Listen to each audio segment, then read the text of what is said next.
Philippe Corcuff, bonjour, bienvenue sur Pertusato. Pertusato qui se distille dans le grand alambic de la maison Mémérou.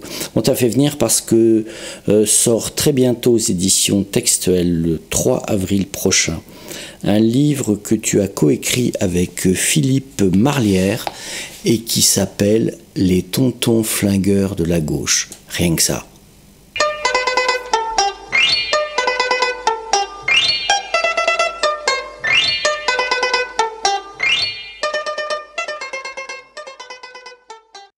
Ça commence par une description d'une confusion globale du monde politique aujourd'hui. On ne sait plus très bien qui est de gauche, qui est de droite. On cite Jaurès aussi bien dans des milieux d'extrême droite que Sarkozy peut faire ça. Tout ce mélange est très très compliqué à décortiquer. Et tu t'attaches à ça en fait, essayer de nous aider à comprendre comment on peut faire la part du vrai, du faux et pourquoi tout ça est aussi confus.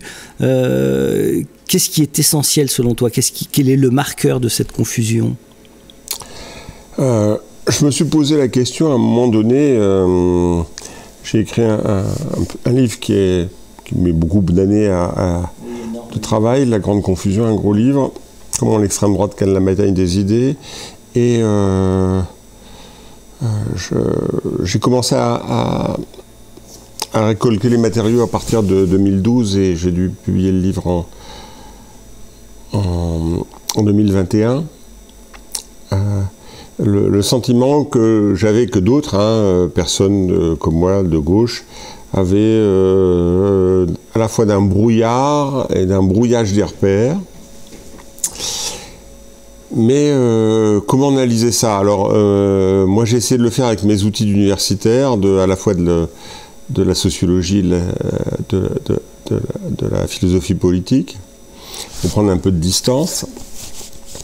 Et comment identifier ce moment de l'histoire des idées et des discours qui donne ce sentiment à beaucoup de brouillard et de brouillage. Alors, il y avait un problème de découpage, c'est-à-dire que si on prend le découpage qui est le plus courant aujourd'hui, quand on analyse les discours et les idées, on va prendre le nom d'auteur, c'est les idées de tel auteur, c'est les idées de Marx, de Bourdieu, de Spinoza, etc. Bon, la notion d'auteur est devenue le découpage le plus central pour comprendre les idées.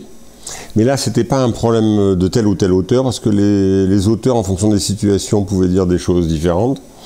Alors autrement, l'autre grand découpage, c'est des courants idéologiques, le socialisme, le libéralisme, etc., incohérents.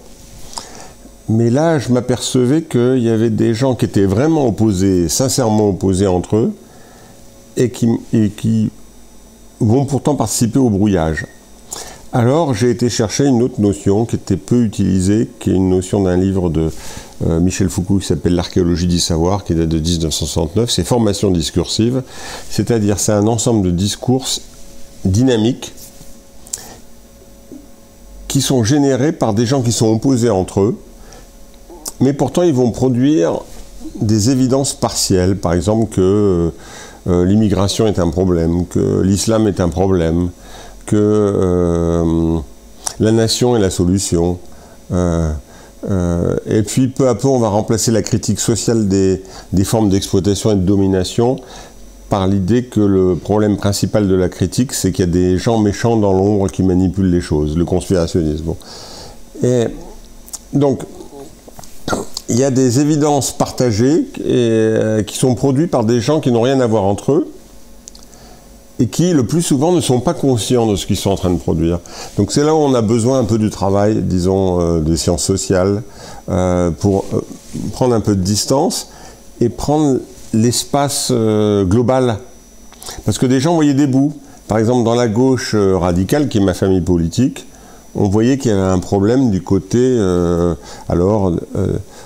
des macronistes, de ce qu'on appelle la gauche républicaine, autour de Manuel Valls, de Caroline Fourès, etc. Donc il y avait un problème d'obsession de l'islam comme cœur de la politique. Bon. Alors on voyait qu'il y avait ce problème, l'islamophobie. Bon. Mais du côté de cette gauche dite républicaine, on voyait bien qu'il y avait un problème aussi, c'est que elle pointait que la gauche radicale n'était plus critique à l'égard des formes d'islamo-conservatisme. Parce que comme dans le catholicisme, dans l'islam, il y a des courants conservateurs. C'est pas tout l'islam, mais il y a des courants conservateurs. Bon. Et il y a des courants conservateurs même qui sont ce qu'on va appeler le djihadisme violent, même, qui tuent des gens. Bon, comme mes amis de Charlie Hebdo, parce que j'ai été chroniqueur à un moment donné à Charlie Hebdo. Bon. Et ils voyaient pas ça. Et ces gens de la gauche républicaine voient aussi que du côté de la gauche radicale, on fait comme si l'antisémitisme n'existait plus.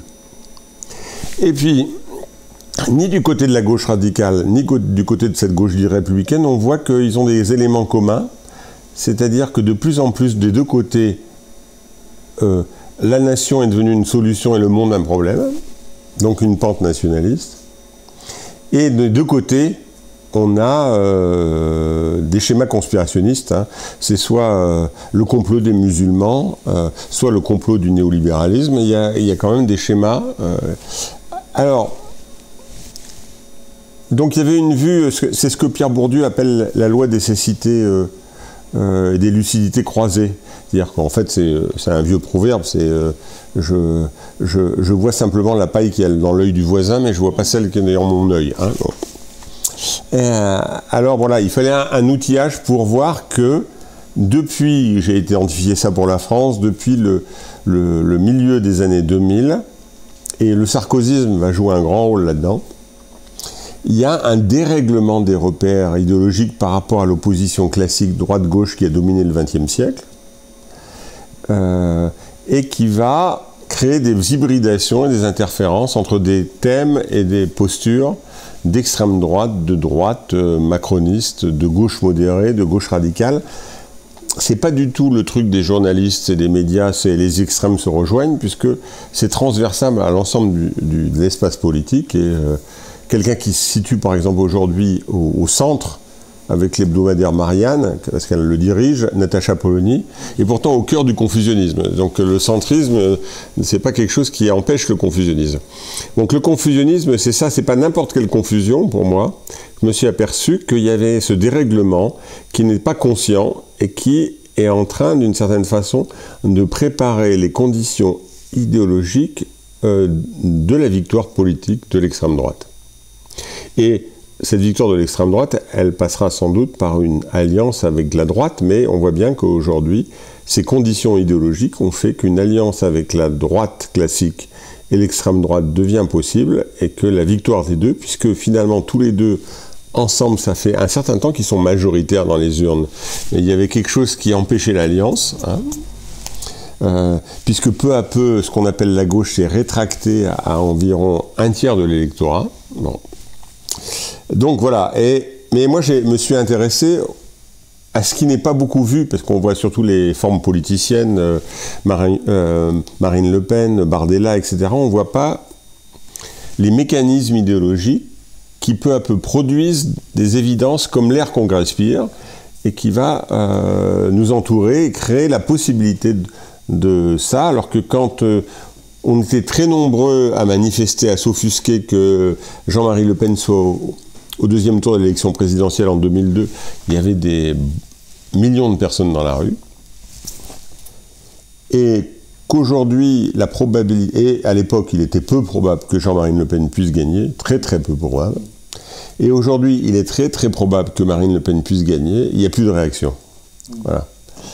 Donc voilà, c'est ça que le confusionnisme. Et donc, dans ce nouveau livre, qui vise un peu à titiller une série de figures de gauche, hein, notamment des figures politiques, on part de ce cadre, c'est-à-dire on est dans ce moment confusionniste, et c'est dans ce moment confusionniste qu'il y a un problème avec ces différents, disons, figures de la gauche ou issues de la gauche. Oui, ces figures donc qui tentent à rendre plus poreuse, plus insaisissable, toujours plus imprécise, donc les limites gauche-droite. C'est peut-être pas un problème que français, j'ai l'impression que en leur temps déjà les Tony Blair et les Gerhard Schröder ont bien commencé à jouer ce rôle, je dirais, pour rester dans ton champ lexical, confusionnant. Votre parti pris à tous les deux a été de camper 6 grands personnages de la gauche française, allant de Jean-Luc Mélenchon à Michel Onfray, en passant par François Ruffin, Fabien Roussel, François Hollande et bien sûr notre actuel président de la République, Emmanuel Macron. Tous donc auraient la responsabilité de brouiller les pistes et de gommer les limites gauche-droite. Oui, parce que il y a d'abord, on les met pas tous sur le même plan avec Philippe Marlière, parce qu'il y a ceux qui ont une plus grande responsabilité, ceux qui ont été présidents. Donc le premier d'entre eux, c'est François Hollande. Parce que d'une certaine façon, il donne le coup de grâce qui avait été préparé par François Mitterrand de tuer la gauche. Bon. Et alors qu'on a l'impression que l'élection de Hollande, c'est un revival de la gauche, en fait c'est le moment où la gauche est tuée. On voit que Hollande est élu, et puis le PS, après, dans ses résultats, devient un parti microscopique, beaucoup plus petit qu'à l'époque du programme commun de l'Union de la gauche, ça a été les radicaux de gauche. Bon, beaucoup plus petit. Donc il y a Hollande, il y a Macron, parce qu'il ne faut pas oublier qu'il est issu du Parti socialiste. Et donc, c'est aussi les gens issus de la gauche. Et que donc, issus du Parti socialiste, et dans un premier temps agitant l'idée qu'il va incarner l'opposition entre progressisme et conservatisme, il va capter une partie des affects de gauche qui vont voter pour lui. Et puis il y a les opposants, ceux qui sont à la fois hostiles à Hollande et Macron, Mélenchon, Roussel, Ruffin. Et puis, on a ajouté un 6e personnage qui est Michel Onfray, parce qu'à la fois c'est une figure intellectuelle, mais qui avait annoncé il y a un an, ce qui ne semble pas finalement être le cas, qu'il allait présenter une liste de sa revue Front Populaire à l'élection européenne, mais que de toute façon, qui est un intellectuel qui a incarné la gauche critique pendant très longtemps, et aujourd'hui qui vient de commencer une émission sur CNews, et donc devient une figure intellectuelle de l'extrême droite. Mais en 2005-2006, après la victoire du non au traité constitutionnel européen, après les comités unitaires qui essayent de capitaliser le non de gauche au traité constitutionnel européen, c'est une des figures qu'on sollicite pour devenir candidat à la présidentielle. Hein. Bon. Finalement, il le refuse. Mais donc, c'est en même temps une figure politique et intellectuelle, et qui a cette particularité étonnante d'avoir incarné pendant plus d'une dizaine d'années une gauche radicale libertaire, parce qu'il vient de l'anarchisme, et qui aujourd'hui incarne l'extrême droite. Alors, et on est au cœur de notre problème, hein, du confusionnisme. C'est-à-dire comment ça a été possible, ça, hein, cette transformation. Bon. Donc voilà, on interroge ces figures, surtout politiciennes, mais avec cette figure mixte intellectuelle politicienne de Michel Onfray, en plus pour un peu essayer de réveiller la gauche sur les gens qui incarnent la gauche au niveau le plus central.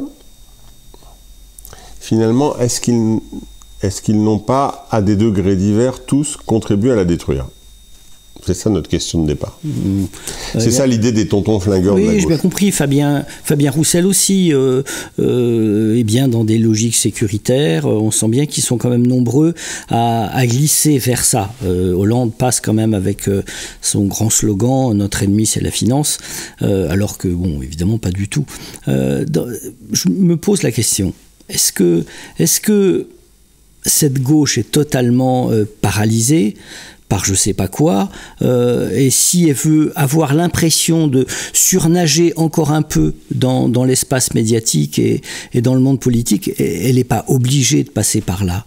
On a l'impression qu'il y a un rouleau compresseur tellement puissant en face que si elle se dit non, moi je vais rester ce que je suis, est-ce qu'elle n'est pas perdue définitivement? Elle a affaire à un défi énorme. C'est que pour construire peu à peu l'imaginaire de la gauche, ça s'est fait particulièrement en France, mais pas seulement en France, mais comme le mot gauche est venu de la France de la Révolution française, c'est un élément important. Il a fallu tout le 19e siècle pour que se constitue un certain imaginaire de gauche autour du mouvement ouvrier socialiste. Tout le 19e siècle.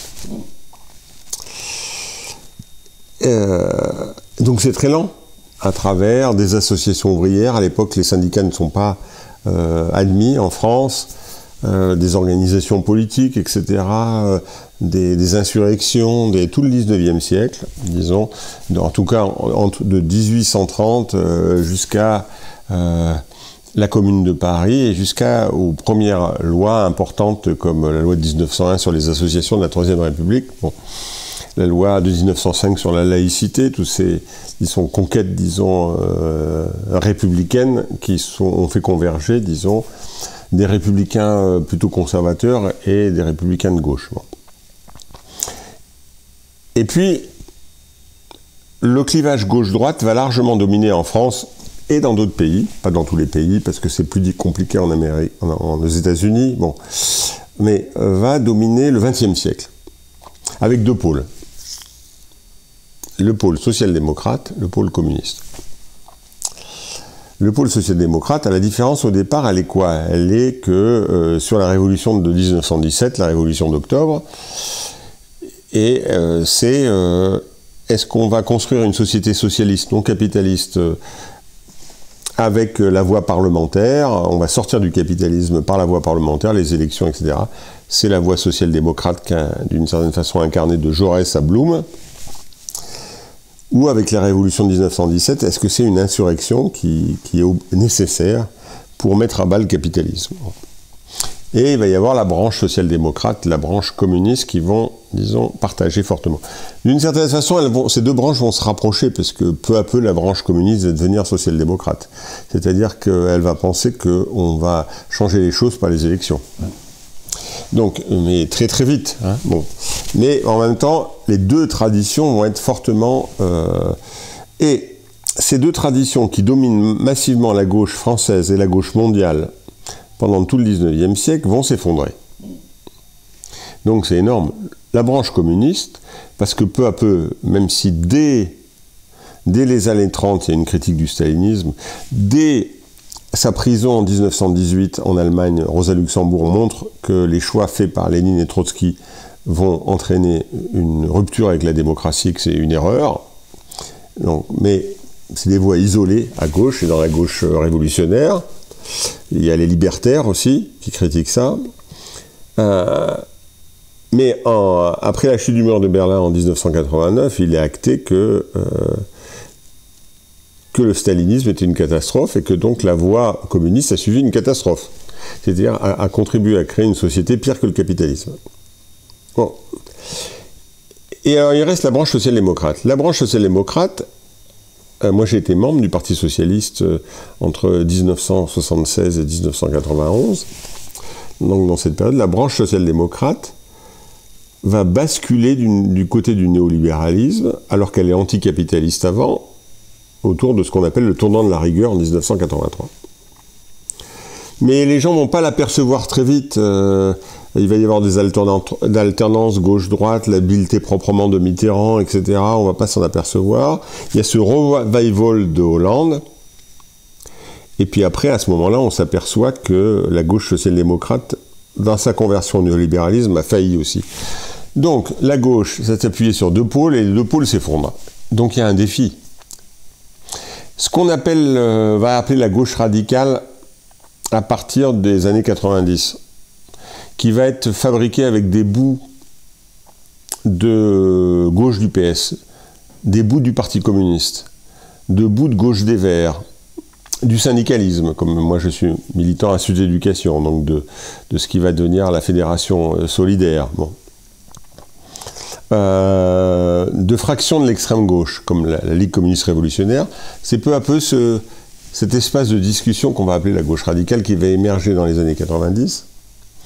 On va croire que finalement elle va remplacer, qu'elle va être l'alternative à la faillite stalinienne et libérale de la gauche. Et c'est ce que je crois pendant longtemps.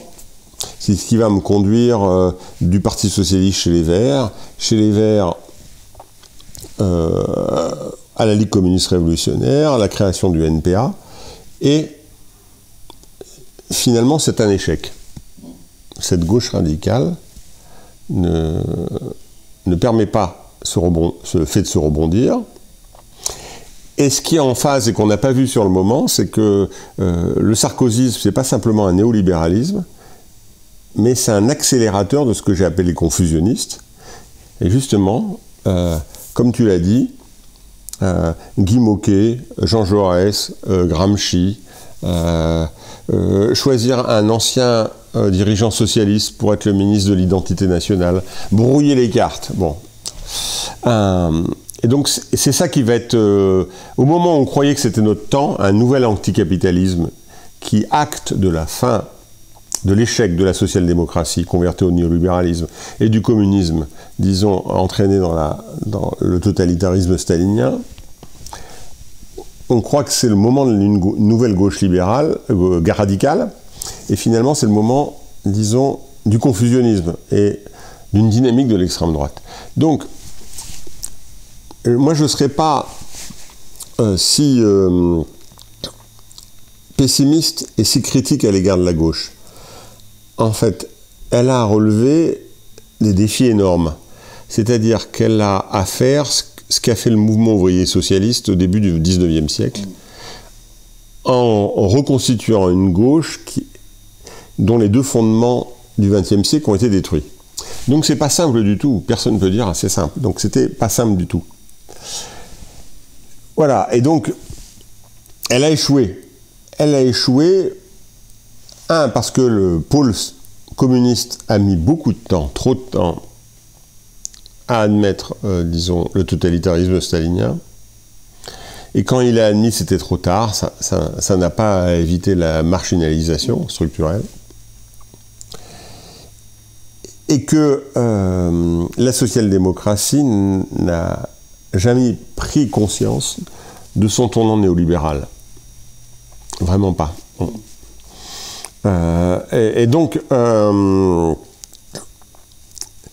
et la gauche radicale n'a pas pris en compte les difficultés qu'elle avait à remplacer ces deux pôles, et n'a pas pris en compte le fait que la dynamique est du côté de l'extrême droite et plus de notre côté.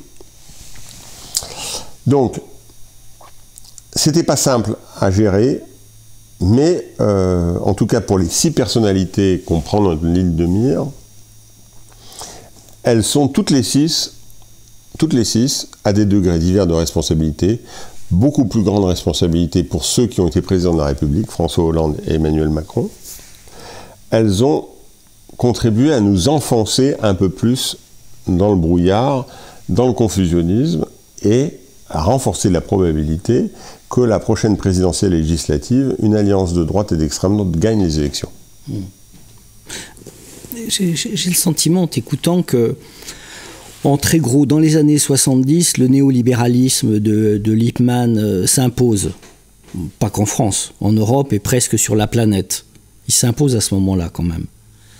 Et que ça laisse à peu près aucune chance à autre chose qu'une pensée néolibérale de survivre. Parce que ça tient le commerce, parce qu'ils sont partout. D'ailleurs, ils s'embêtent pas trop avec la politique, ils n'en ont pas besoin. C'est du libre-échange, c'est quand même un jusqu'au boutisme capitaliste, consumériste qui est là, qui s'impose à tout le monde, et que la gauche court derrière et tente tant bien que mal de raccrocher les wagons sans y arriver du tout, et que cette marche du néolibéralisme, on ne peut pas l'arrêter. Jusque-là, on n'a trouvé aucun moyen de l'arrêter. Non, moi je suis moins pessimiste, c'est-à-dire qu'il faut dégonfler la catégorie de néolibéralisme. Quand la gauche, le néolibéralisme émerge, donc après, d'une certaine façon, tout au long des années de l'après-guerre, comme courant intellectuel qui a peu d'écho à Hayek, bon, après Friedman, avec son expérimentation au Chili. Mais en fait, le keynésianisme domine la gauche et les politiques économiques. Et le tournant se fait avec Thatcher en 1979 et l'élection de Reagan en 80. Il y a ce tournant. Et finalement, quand la gauche fait le tournant néolibéral, elle ne voit pas ce qu'elle fait. On appelle ça une parenthèse à l'époque au PS. Hein, et sincèrement, les gens croient qu'il y a une parenthèse. Parce que y a la risque de la pression du FMI, du monde économique, etc. La gauche vient d'arriver au pouvoir, ça va la détruire. Donc il faut faire un recul. Peut se rendre compte qu'il y a un changement important. Le courant dans lequel je suis, qui s'appelle le CRS, qui à l'époque était la gauche du PS, dont deux figures étaient une figure très importante, mais qui est méconnue, Didier Motchan, qui est la figure la plus importante pour moi, et une autre figure qui est très connue, mais qui est moins importante pour moi et qui a mal évolué, qui est Jean-Pierre Chevènement. Au CRS, on est parmi les rares. Et donc, au moment où on commence à discuter du tournant de la rigueur, dès 82 et en 83, on est des rares, notamment dans un mensuel qui s'appelle Enjeu, à mettre en cause ça au nom de la possibilité d'une autre politique. À l'époque, on est très peu nombreux. Si on voit à l'époque, par exemple, c'est le moment où le néolibéralisme prend comme forme hégémonique. Hein, Thatcher, Reagan, et puis la France de gauche. Mélenchon, qui est resté, disons, dans une forme de fétichisation mitterrandiste encore aujourd'hui, va soutenir le courant de la rigueur. Il va d'ailleurs soutenir aussi Maastricht, et il prend conscience du néolibéralisme à quand? Au traité constitutionnel européen, en 2005 simplement. Hein, c'est-à-dire au moment où le néolibéralisme est installé même. Donc très peu prendre conscience. À l'époque, quand on critique ce tournant néolibéral, on nous appelle les Albanais. À l'époque, il y avait un régime hyper stalinien en Albanie, dirigé par un dictateur qui s'appelait Enver Hoxha. On les appelait les Albanais. Bon. Et on est très peu nombreux. Le CRS, à l'époque, en 84, il y a un article d'Alain Lipietz qui est chez Les Verts et qui voit le problème et qui est le premier, avant qu'on parle de social-libéralisme, dans le monde diplomatique, à thématiser ça comme un libéralisme social. Il voit le problème, c'est un des rares. À la même époque, il écrit un livre qui s'appelle L'audace ou l'enlisement, où il voit les choix, mais c'est très peu de gens. Donc le néolibéralisme s'installe. Et moi, je suis un des premiers, dès 83, même à 82, parce qu'on voit les premières mesures de l'or en 82, à le mettre en cause. Et mon engagement va s'orienter là-dedans très vite, et puis après ma participation bien plus tard à Attaque, etc. Les années 80, c'est le moment d'hégémonie chez les élites, et le milieu des années 90 du néolibéralisme.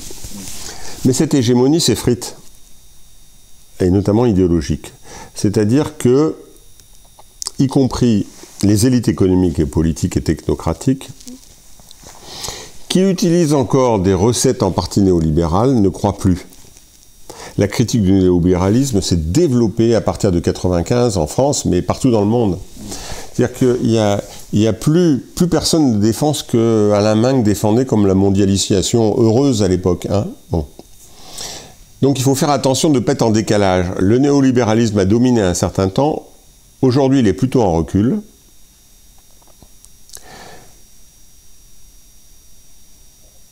C'est le capitalisme qui est une force importante. Et le capitalisme peut utiliser des formes keynésiennes ou des formes néolibérales. Emmanuel Macron, contrairement à ce qu'on dit du côté des insoumis et d'autres, c'est pas un ultra-libéral. Sa politique, si on le prend, elle a été moins libérale que celle de Hollande ou de Jospin. Pourquoi? C'est pas par choix. Il y a eu le Covid. Et donc il y a eu une injection massive d'argent public dans l'économie. Et pas simplement comme à l'époque de la crise de 2008 avec Sarkozy, où on injecte dans les banques, mais on paye les salaires, etc. Bon. Donc, il fait une politique keynésienne, pas néolibérale. Mais qu'est-ce qui demeure dans la politique de Macron?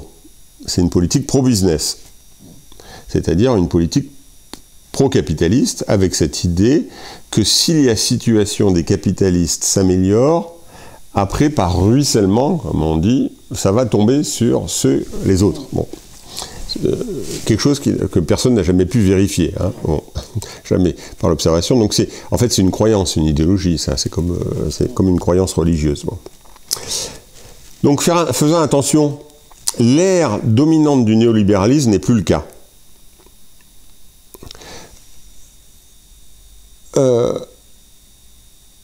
Trump n'est pas un néolibéral. Il est libéral sur le territoire américain, mais par rapport aux pays autres, il est contre le libre-échange et pour un protectionnisme. Le capitalisme, qui est très fort aujourd'hui dans le monde chinois, n'est pas néolibéral. Il y a une forte présence de l'État, parce qu'il y a le parti unique État qui est là aussi en même temps, abridé avec le capitalisme. Bon.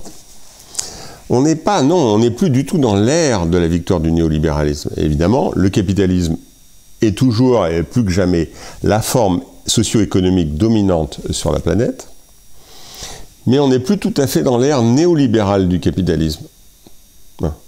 Les capitalistes sont que ce soit au niveau des élites technocratiques, politiques et économiques, sont pragmatiques. Voilà. Donc le capitalisme a des crises, a des difficultés, ils essayent de répondre. Sarkozy, qui était très dans ses discours néolibéral, quand il y a eu la crise de 2008, il a bien été obligé de renflouer les banques.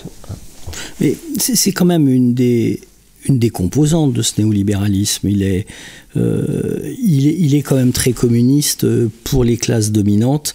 Il y a bien une redistribution forte pour les classes dominantes et pour le capital. Mais ça, c'est pas un problème du néolibéralisme, c'est le problème du capitalisme. Oui, d'accord. C'est pas un problème du néolibéralisme. Le néolibéralisme, c'est quoi? C'est ce moment où, à un moment donné, les luttes sociales et la Deuxième Guerre mondiale ont imposé des formes de compromis social au capitalisme, après la Deuxième Guerre mondiale. C'est-à-dire des conventions collectives où on négociait les salaires, la sécurité sociale, les droits. C'est pas la même chose dans tous les pays, hein. Ouh là là, on est aux États-Unis, on n'est pas, etc. C'est très variable en fonction des pays. C'est important de bien expliquer ça. Donc, il y a eu cette phase qu'on appelle keynésienne ou fordiste du capitalisme après la Deuxième Guerre mondiale. C'est un moment où le capitalisme, pour se développer, parce qu'il a développé la consommation après la guerre comme ça, donc il a pu développer ses profits, se développer énormément, c'est grâce à un certain compromis social et à un certain état social. Oui.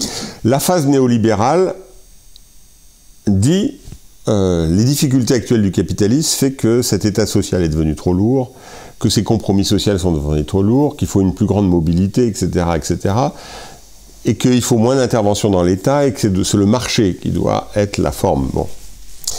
Voilà, c'est ça la particularité du néolibéralisme. On parle de néolibéralisme parce qu'il y a eu au XIXe siècle un libéralisme classique qui était aussi pour le libre-échange, pour le développement des échanges, le marché, etc.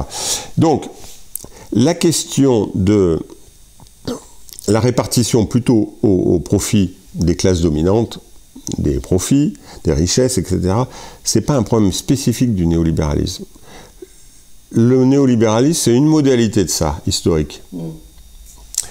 Ce que je dis, c'est qu'il y a le Covid, et pour sauver le capitalisme, on dépense quand même beaucoup d'argent public à payer les gens à rester chez eux. Et c'est l'anti-néolibéralisme. C'est pour sauver le capitalisme. C'est l'anti-libéralisme de Spencer, mais pas le néolibéralisme. Lippmann, il sait bien qu'il faut quand même que la nation se maintienne, il faut quand même que toutes ces forces publiques servent le capital. Non, parce que parce que au bout d'un certain temps, les forces les plus néolibérales, il y a différentes formes. Si on prend la forme anglo-saxonne, si on prend la forme allemande, c'est pas exactement la même chose. Ce qu'on appelle du côté allemand l'ordolibéralisme, c'est pas exactement. Donc évidemment, on a tendance à mélanger. Mais la logique quand même néolibérale, c'est de casser les frontières, c'est de casser le rôle de l'État-nation. C'est plutôt d'avoir un jeu entre des pouvoirs locaux et des formes de régulation internationale. Donc c'est aussi briser les carcans qui contraignent le marché.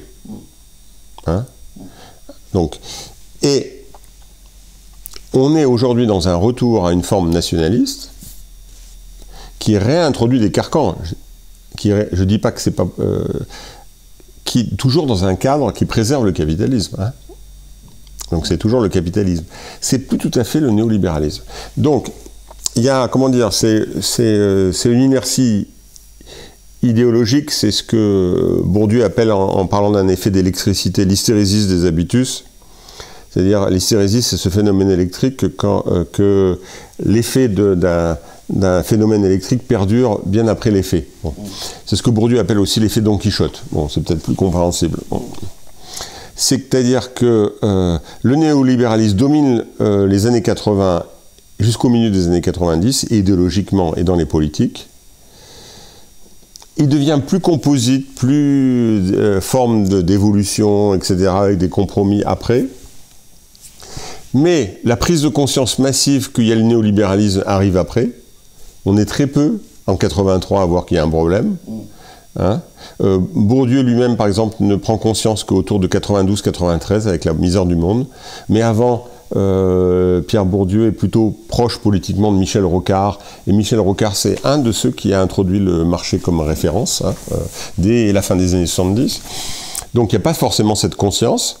Donc il y a une inertie de la conscience. Et aujourd'hui, si on prend la gauche radicale, le mot néolibéral veut dire en fait le nom du mal, ou le nom du capitalisme. Bon. Mais en décalage, parce que c'est un moment où il est plus dominant, justement. Le capitalisme est toujours dominant. Ça empêche de voir quoi? C'est-à-dire que Marx dit, dans un texte sur la philosophie du droit de Hegel, que être radical, c'est saisir les choses à la racine. Et moi, ce que j'ai appris des sciences sociales et de la philosophie, c'est qu'il y a plusieurs racines dans les mots qui nous assaillent. Elles sont imbriquées. Aujourd'hui, c'est ce qu'on appelle l'intersectionnalité. C'est que les racines sont imbriquées. Ce qu'on appelle néolibéralisme, c'est une partie des racines. Mais ce n'est pas tout. Ce qu'on découvre, ce dont on prend confiance avec beaucoup de retard, avec MeToo aujourd'hui, la domination masculine et les violences sexistes et sexuelles, c'est imbriqué au capitalisme, mais ce n'est pas que le capitalisme, c'est un autre problème en partie. Quand, à partir de 89, autour des premières affaires du voile en France, et c'est pas qu'en France, on commence à stigmatiser les pratiques musulmanes, c'est pas que le capitalisme. Quand des formes ultra-conservatrices et meurtrières, au nom de l'islam, égorgent des gens dans le monde, pendant toutes les périodes de terrorisme, etc., c'est un vrai problème pour des forces émancipatrices, c'est un défi. C'est pas le capitalisme uniquement. C'est-à-dire que notre défi pour les forces d'émancipation, c'est la pluralité. C'est la pluralité des formes de domination et la pluralité des formes d'émancipation. C'est ça que devrait dire l'intersectionnalité.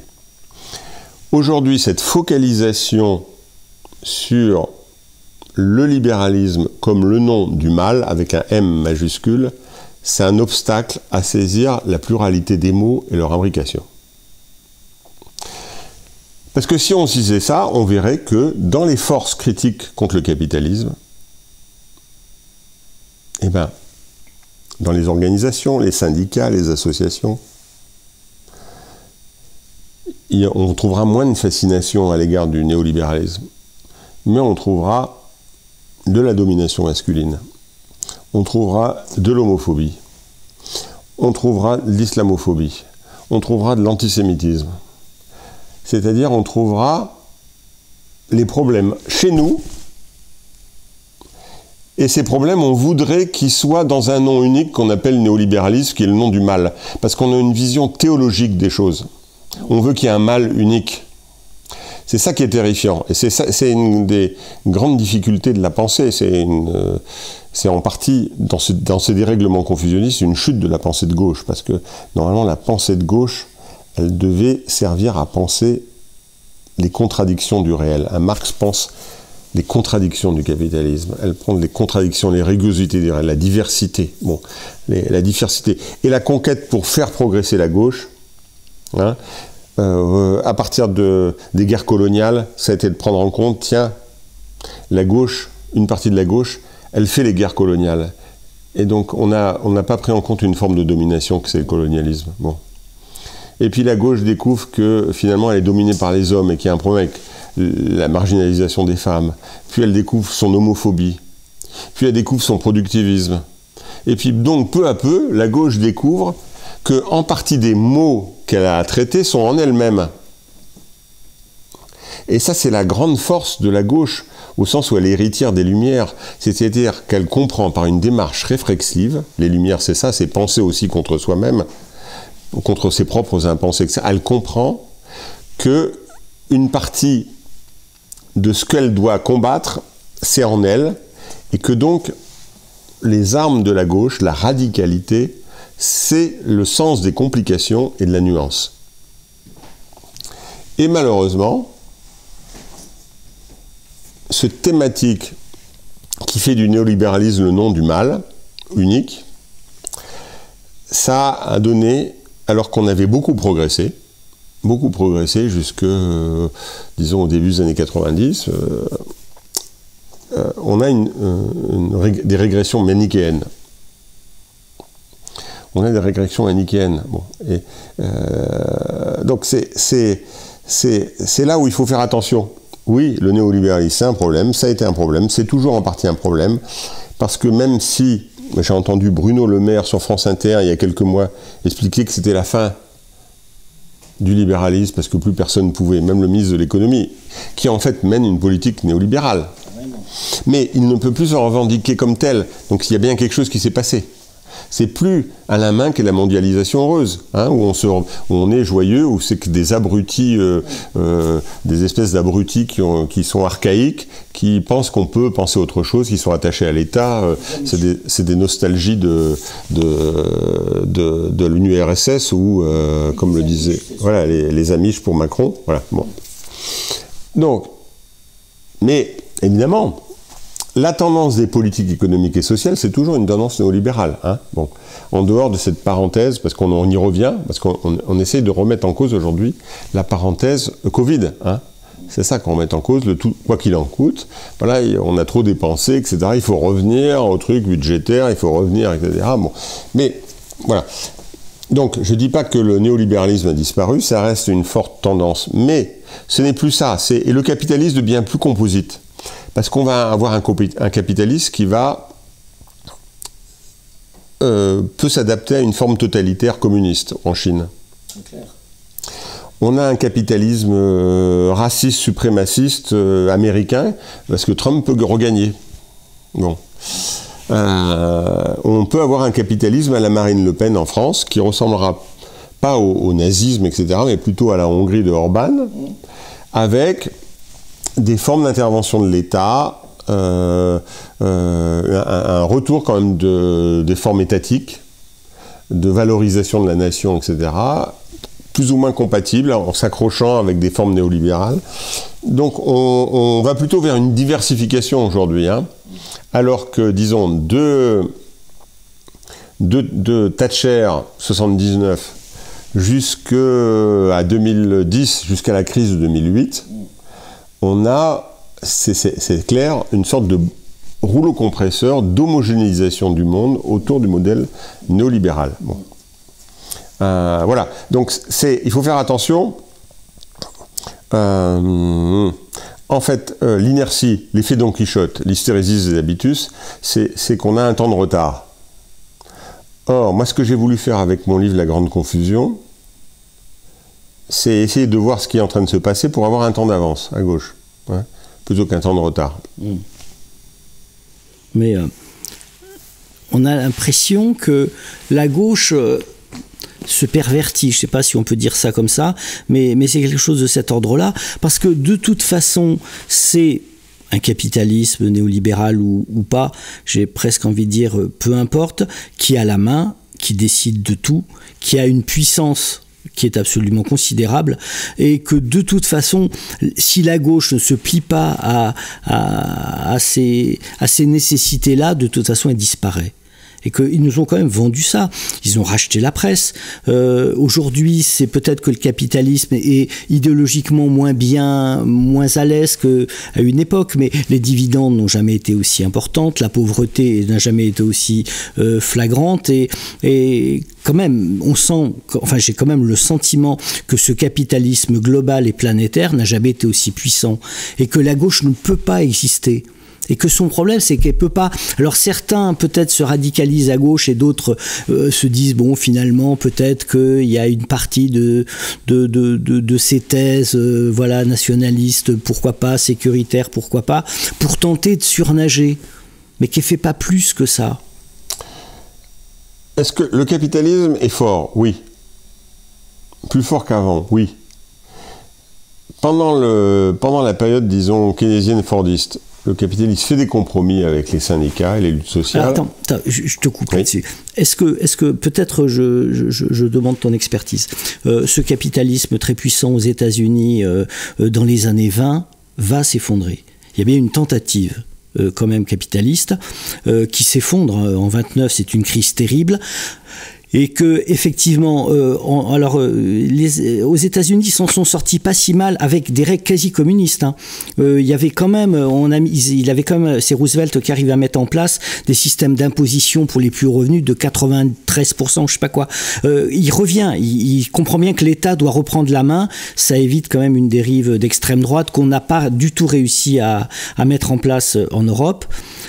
C'est évident qu'après-guerre, ce capitalisme n'est pas très à l'aise, d'autant qu'il s'en est quand même très très bien sorti pendant l'occupation et pendant la guerre, et que tout doucement, mais il va mettre 30 ans à ressortir.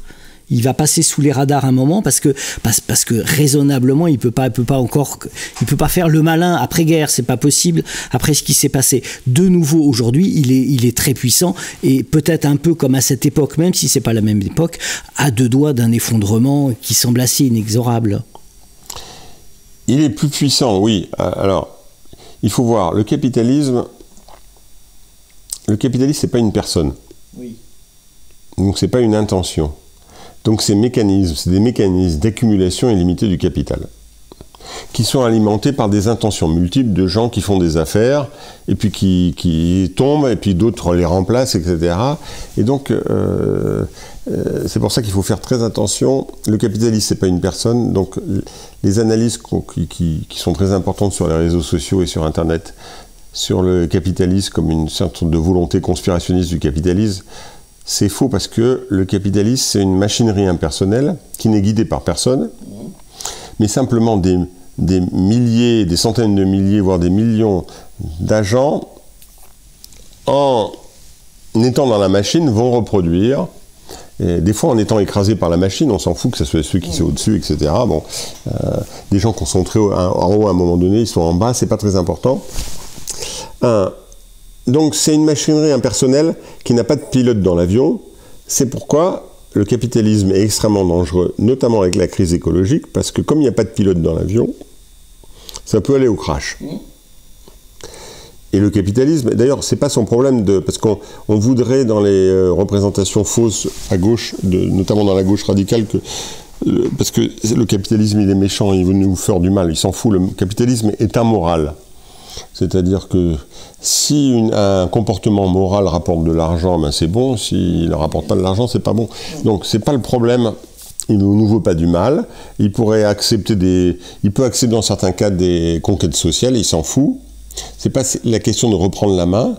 Ce qu'on appelait les 30 glorieuses et le mouvement keynésien l'a beaucoup aidé à sortir des difficultés de la guerre. Donc il a bénéficié. C'est pas simplement qu'il a voulu revenir sur les conquêtes sociales, c'est que le moment des conquêtes sociales a été un élément important pour sa dynamisme. Et il a eu besoin du redéveloppement de la consommation, etc., de masse, etc., pour un nouveau capitalisme qui était plus large dans la production. Donc, le capitalisme, c'est cette machinerie. Bon. Il est plus fort aujourd'hui, oui. Pourquoi? Parce que, à une époque, il y a eu cette question du communisme, avec des formes totalitaires, mais qui créaient une forme différente avec un conflit. Et donc, la peur du communisme et cette forme créer le fait que le capitalisme était plus circonscrit. Aujourd'hui, le capitalisme est sur toute la planète, et y compris en Chine. Donc, il n'y a plus qu'en Corée du Nord qu'il n'y a plus le capitalisme. Bon. Mais il y a des oligarques quand même. Oui. Ah non, mais les oligarques, ça peut être pire que le capitalisme, mais c'est pas le capitalisme. Bon. Donc, le capitalisme n'a jamais été aussi étendu sur la planète. Ça, c'est clair. Donc, il n'a jamais été aussi fort. Bon. Le néolibéralisme, c'était une modalité à un moment donné, parce que le capitalisme a connu un essoufflement. Avec la première crise pétrolière en 1973, les problèmes monétaires, etc. Ce qu'on a appelé la crise qui a duré tout le temps. On dit toujours qu'on est en crise, depuis 1973, on est en crise. Bon. Donc le capitalisme a trouvé, avec les recettes néolibérales, des éléments pour essayer de sortir de ces difficultés. Bon, le capitalisme est plus important qu'avant. Bon, ça, c'est un élément. Mais en même temps, il crée beaucoup d'insatisfaction. Il crée de la misère sociale, des difficultés écologistes. Donc, par rapport aux années 80-90, enfin jusqu'à 95, et dans le monde, le capitalisme n'a jamais été aussi critiqué. On retrouve un niveau de critique qu'on avait connu dans les années 68. Bon. Donc il était contesté fortement, partout dans le monde. Donc il est plus fort, mais il est contesté. Bon. Et bien sûr qu'il y a une place pour la gauche. Non, mais est-ce que la gauche n'a pas du mal à trouver sa place en disant il y a un pragmatisme? Non, c'est parce que la gauche, elle n'a pas été tellement prise par ça. Enfin si, une partie de la gauche. C'est-à-dire que, comme je l'ai dit tout à l'heure, il y a une partie de la gauche qui s'est effondrée parce qu'elle a cru dans le modèle stalinien. C'est très important parce que le Parti communiste, ça a structuré la gauche pendant très longtemps en France. Mais ça, c'est pas le capitalisme. Bon. Et alors, quand une branche aussi importante s'effondre, c'est important. L'autre, elle a finalement, elle s'est fondue dans le capitalisme néolibéral, la branche social-démocrate. Elle n'a jamais pris clairement conscience de ce qu'il fallait faire. Elle n'a jamais fait d'autocritique. Et quand le PS a rejoint plus récemment la NUPES, elle n'a pas vraiment... Elle a semblé prendre des distances avec Hollande, jamais clairement avec Mitterrand. Et on ne sait pas ce qu'elle pense réellement de tout ça. Simplement, elle voit bien qu'elle est dans phase, disons, de disparition. Aux dernières présidentielles, elle est quand même arrivée derrière le Parti communiste. Ah oui, oui, c'est clair. Oui. Donc on est arrivé à un point où elle ne sait pas trop. Donc, le problème, ce n'est pas le capitalisme, c'est que la gauche, qui a pourtant des potentialités, parce que le capitalisme ne suscite pas une adhésion, en dehors de quelques milieux, disons, de cadres privés, etc., mais dans la masse des populations, le capitalisme ne suscite pas une adhésion. Il n'y a pas une... Donc, et même quand on fait des sondages d'opinion, on voit que les thématiques sociales, etc., sont très fortes. Bon. Le problème de la gauche, c'est la gauche. C'est-à-dire qu'elle n'a pas réussi à sortir de ce double effondrement social-démocrate et communiste. Elle n'a pas réinventé. Elle peut. Elle pourrait. Il n'y a rien qui empêche ça. Il n'y a rien qui empêche ça. Ce n'est pas le capitalisme. Le capitalisme, de toute façon, ce n'est pas ça le capitalisme qui va empêcher. Regarde, quelle est la grande nouveauté dans les médias en France? Il y a deux nouveautés. Disons, le pôle d'extrême droite, CNews, Europe 1, etc. Donc, le pôle des capitalistes qui basculent à l'extrême droite, mais les capitalistes sont divisés là-dessus. Il y a des capitalistes qui sont contre l'extrême droite et il y a des capitalistes qui sont pour l'extrême droite, donc Bolloré est pour l'extrême droite. Bon. Et puis il y a Mediapart. Mediapart, c'est quelque chose qui émerge, qui devient aujourd'hui, d'après les chiffres, le 3e quotidien français, et qui est un journal anticapitaliste. Bon. Donc on voit bien qu'il y a du potentiel. Le problème, c'est par contre l'incapacité des formes, de l'offre politique, comme on dit, des formes politiques organisées de gauche, qui ont à faire quelque chose de difficile, c'est vrai, à réinventer une gauche anticapitaliste qui ne soit, qui soit ni social-démocrate, social-libérale, ni communiste stalinienne. Et ça n'a pas réussi. Et c'est pas le capitalisme qui empêche ça. C'est des divisions internes, c'est des régressions internes, etc. C'est pas le capitalisme. Le capitalisme, c'est le capitalisme. On ne va pas demander à son adversaire de... Quand j'ai commencé à militer en 76-77 dans mon lycée, j'étais dans un courant marxiste du Parti socialiste. La télé était pour le pouvoir. La radio publique était pour le pouvoir. On ne peut pas dire que France Inter, qui est la première radio de France, est pour le pouvoir. Ça s'est amélioré. Il y a, c'est composite, ce qu'on appelle France Inter, c'est la première radio de France aujourd'hui. France Culture, c'est pareil. Ça devient, c'est moins d'écho, mais c'est un élément important. C'est pas l'époque, quand j'ai commencé à militer, où c'était complètement conservateur. Hein? Donc, on ne peut pas dire que c'est le... Ça, comment dire? Tout ce thématique sur c'est les médias, c'est le capitalisme, pour moi, c'est des justifications des gens de gauche sur leur incapacité à réinventer la gauche. J'entends.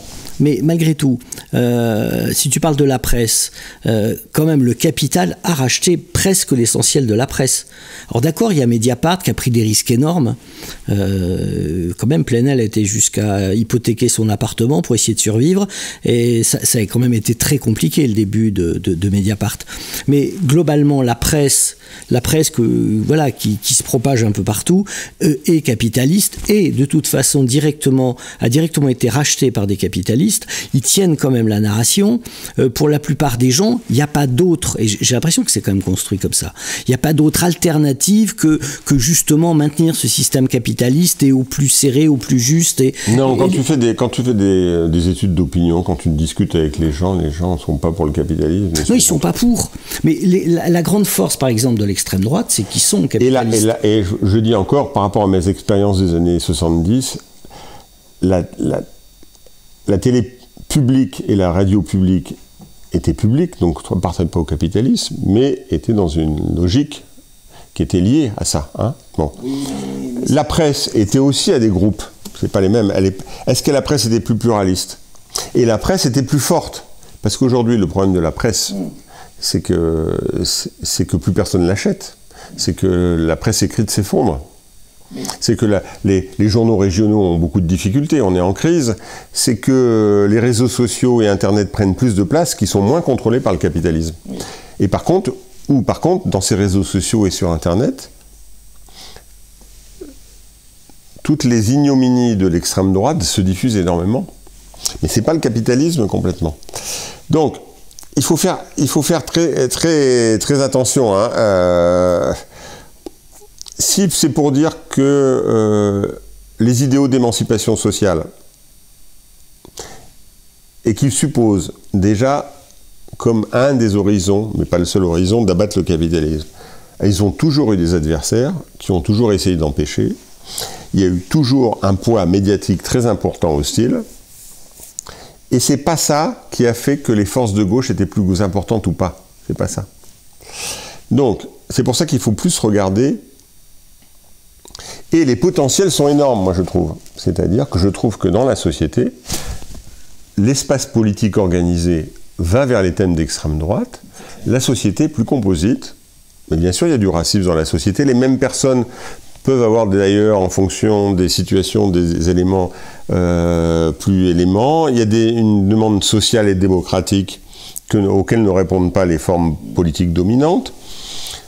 Donc, pour moi, le problème, c'est pour ça qu'on a fait ce livre qui attaque des personnalités, c'est qu'un des problèmes principaux de la gauche, c'est pas nos adversaires et le cadre dominant, qui était aussi dominant dans les années 70, dans les années 60, dans les années 50, etc. C'est pas ça. Le problème, c'est les incapacités de la gauche, le fait de construire une offre politique qui essaye de ramener, disons, les aspirations qui existent dans la société. Parce que, comment dire, je prends un exemple. Les mêmes personnes, je le disais tout à l'heure, si on voit une photo d'un jeune enfant mort sur une plage, un migrant, le mot migrant va renvoyer à compassion. Et ça va avoir un effet, d'ailleurs ça va avoir un effet sur les sondages. Après une photo comme ça, quand on a fait des sondages sur les migrants, il va y avoir des effets positifs. Quand on va parler migrants avec ce qui se passe après l'Ukraine, on va avoir une vision positive des migrants. Et puis il y a des attentats djihadistes, c'est pas le capitalisme c'est le cours du monde qui crée les attentats djihadistes. Quand il y a des attentats djihadistes, par contre, il y a les sentiments racistes, islamophobes, etc. se développent. Bon. Donc, les gens sont composites. Que fait l'extrême droite? Elle va chercher dans ses aspirations, elle va politiser les aigreurs, les ressentiments. Que devrait faire la gauche? Elle doit aller politiser les aspirations à l'émancipation. Personne ne le fait. Quand Mélenchon fait son tournant populiste et dégagiste, qu'est-ce qu'il fait? Il va cultiver l'aigreur. Donc il va, sans le savoir, aller dans le même sens que la politisation de l'extrême droite. Parce qu'on ne peut pas construire une politique de gauche sur le ressentiment et l'aigreur. L'émancipation, ça demande de déplacer par rapport à l'aigreur. Donc, le problème principal de la gauche, c'est pas que de sa faute. C'est un problème historique. C'est-à-dire que quelque chose qui s'est formé dans le monde entier sur un siècle s'est effondré. Voilà. Pour des raisons, les deux cas d'ailleurs, le pôle communiste, le pôle social, pour des raisons différentes. Bon. Pour des raisons différentes. Il y a un défi énorme. Elle est incapacité de répondre. Et donc, qu'est-ce qu'elle fait? Eh bien, elle fait des coups tactiques. Et puis les coups tactiques, ça conduit à aller dans le sens du vent. Oui. Donc, du côté de Mélenchon, on fait du dégagisme. À un moment donné, le Parti socialiste a été du côté des thèses islamophobes. On a mis, disons, la déchéance de nationalité. On a eu Valls avec les musulmans, etc., etc. Bon, Faure, qui est aujourd'hui NUPES, mais il a été un des signataires du manifeste du printemps républicain. Donc, il a été dans ce truc.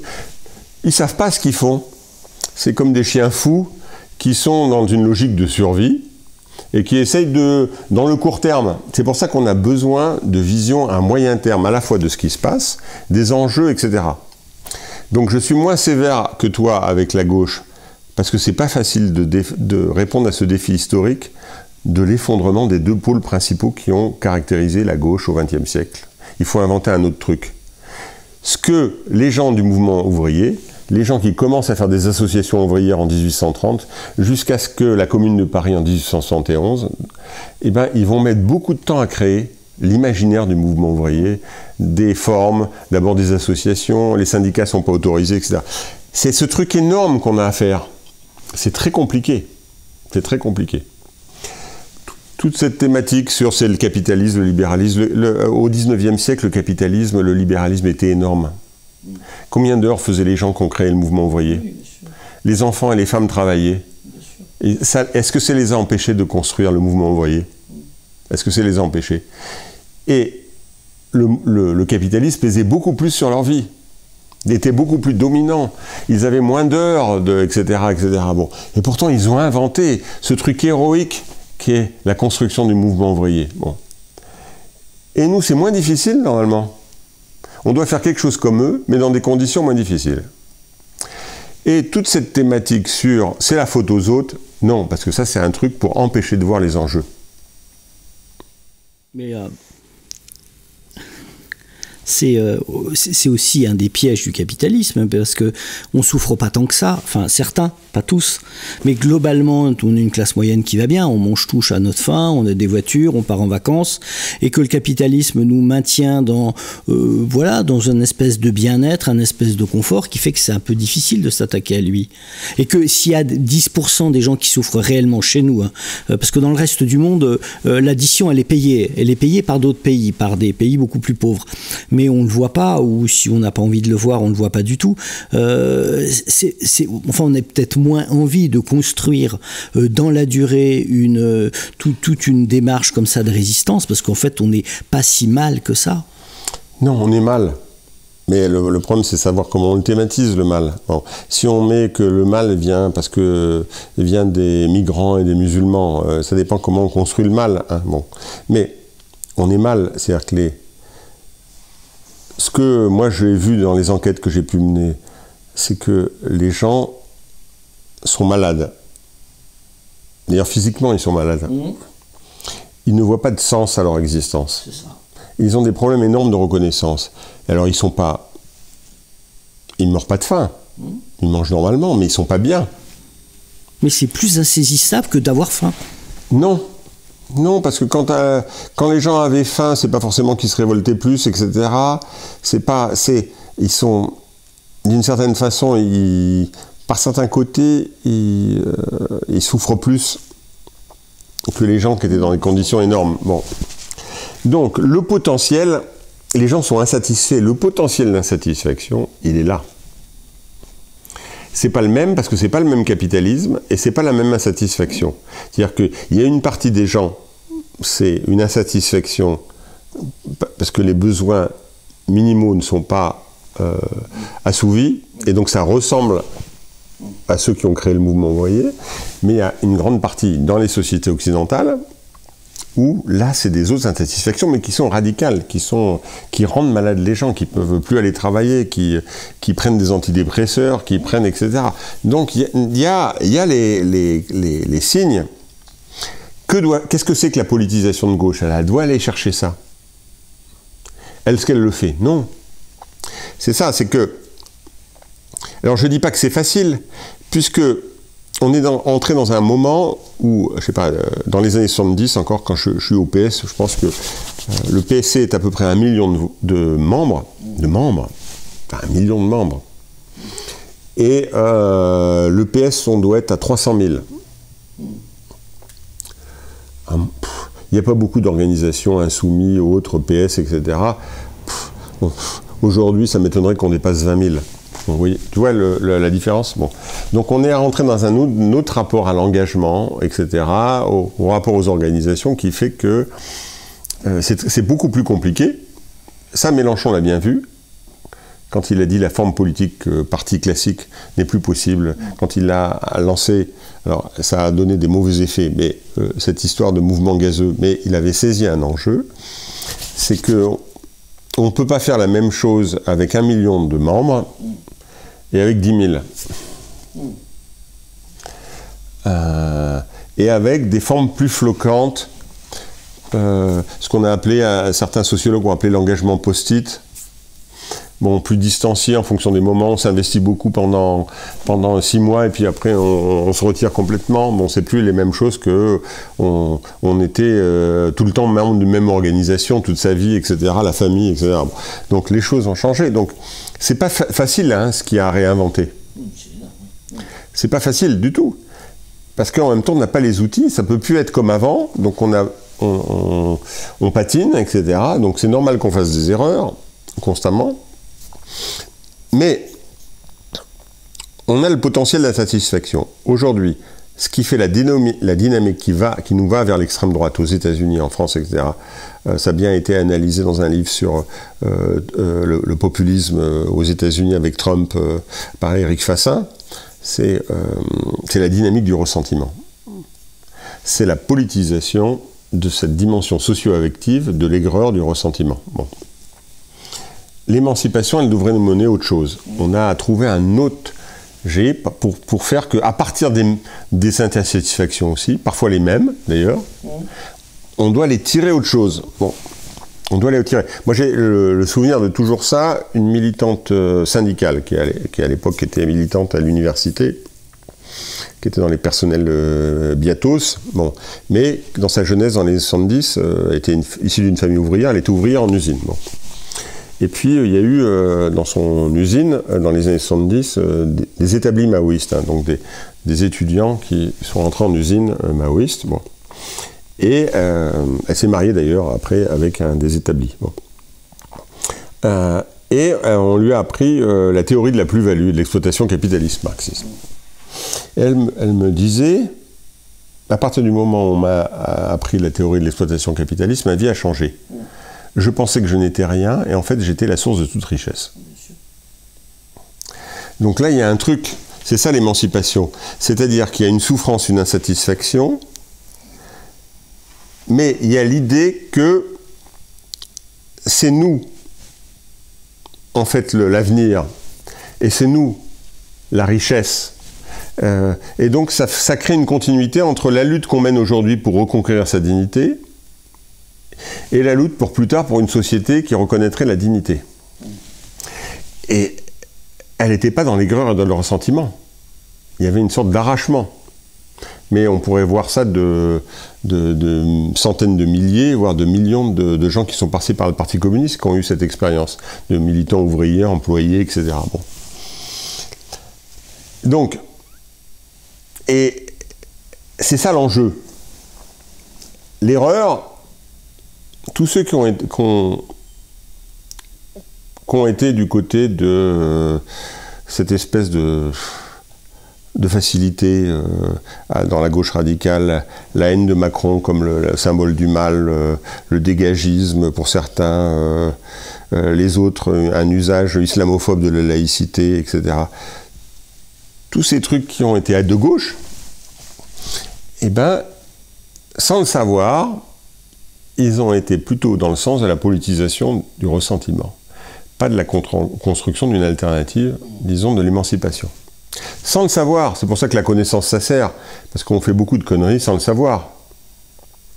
Moi, quand je commence à militer lycéen, à l'époque j'étais en première à Bordeaux, au lycée, au Parti Socialiste, il y a une sensibilisation anticapitaliste. À l'époque, il y a quand même beaucoup de mouvements radicaux, etc. J'ai des copains qui sont maoïstes, trotskistes, etc. Et finalement, je choisis le Parti Socialiste parce que je tombe sur un discours qui me dit en fait, au lieu de créer un groupuscule d'extrême gauche, il vaut mieux créer un courant révolutionnaire dans la social-démocratie, et comme ça aura plus d'effet. Voilà, bon, c'est sur cette base que je suis parti. Mais à ce moment-là, bon, il y a, disons, une capacité, disons, à pas simplement être dans la politisation de la frustration et du ressentiment de la souffrance sociale. Hein. Bon. Il y a autre chose qui se passe. Et il faut, d'une certaine façon, retrouver ça. Hein. On peut se tromper. Parce que l'histoire nous dépasse. J'aurais jamais cru, quand je suis rentré au PS 76, que le PS serait le principal rempart dans les années 80-90 du capitalisme, alors que je rentre au PS pour rompre avec le capitalisme, qui est sa doctrine, la rupture avec le capitalisme. Quand je monte au niveau français le réseau des universités populaires nouvelles avec Michel Onfray, avec qui j'ai des relations amicales, disons, dans les années 2000, et que je pense que ce réseau d'universités populaires va aider à la construction, avec la composante culturelle, d'une réémergence d'une nouvelle gauche. Hein. Bon. Je ne pense pas que Michel Onfray va devenir un intellectuel d'extrême droite. Donc il y a beaucoup de choses qui nous échappent, donc on fait des erreurs, on ne voit pas les choses. Et donc malgré soi, on contribue souvent à contribuer à produire l'inverse de ce qu'on veut. Parce qu'on ne maîtrise pas le cours des événements. Bon. Donc il faut être humble par rapport à ça. Parce que c'est pas moi qui vais donner des leçons en disant je me suis jamais trompé et j'ai jamais servi au pire. Parce que j'ai servi, hein, j'ai été au PS, j'ai été chevènementiste, j'ai quand même contribué à beaucoup de conneries qui aujourd'hui nous plombe. Donc, c'est pour ça que je suis réticent à cette idée que le problème, c'est les autres. Le problème, c'est en partie nous et moi. C'est comme ça qu'on doit en partie le prendre problème si on veut sortir de la mouise. Parce que là, on est quand même à la limite. Quand tout le monde s'excitait en 2002, il n'y avait aucune chance que Le Pen gagne. Mais là, le plus probable, c'est qu'elle gagne. Oui, bien sûr, oui. Donc, Trump peut repasser. Donc on est au port. Et qu'est-ce qui dit qu'on ne va pas être comme en Hongrie, c'est-à-dire pas durer 10, 15, longtemps? Et qui peut dire que ce qu'on appelle gauche ne va pas être un truc folklorique dans quelques années, comme est devenue la gauche israélienne, par exemple, hein, qui est devenue une sorte de truc folklorique. Bon. Donc, voilà. Donc, humilité, pas trop se décharger sur les adversaires, le capitalisme, etc., parce que de toute façon, ils sont toujours là, donc ils sont toujours contre nous, donc quelles que soient les époques. Donc, ne pas trop se raconter des histoires sur c'est de leur faute. Non, si ça marche ou pas, c'est en partie notre responsabilité, même si ce qu'on a à faire est très difficile. On n'y arrive pas en France, d'accord. En Espagne, Podemos réussit pas plus. En Grèce, Varoufakis n'y arrive pas non plus. Les leaders maximaux d'Amérique latine... toutes les formes alternatives ont échoué. Oui, tout le temps. Sous des formes différentes. On manque aussi un peu de victoire. Mais ils ont échoué. On manque de victoire, Philippe, un peu. Ah bah oui. Tu vois, non, parce que c'était ça qui faisait la force du communisme aussi. C'est que c'était une illusion. Mais on rencontrait des gens qui vous disaient que finalement ça existait ailleurs et que ça avait réussi. Alors c'était faux, mais beaucoup de gens y croyaient. Hein, et donc évidemment ça change tout. Là on n'a pas d'appui, d'exemple. On a des expériences alternatives. Il ne faut pas mésestimer. On a longtemps mésestimé les expériences locales. Il se passe des choses dans l'économie sociale et solidaire. Il se passe des choses dans les ZAD, etc. Donc même dans la société telle qu'elle est, il y a des expériences alternatives. Évidemment, on a besoin souvent du truc central, de l'exemple massif. Il y a quand même, depuis tant d'années, on s'est intéressé au Chiapas mexicain à cause de la cagoule du sous-commandant Marcos pendant un temps.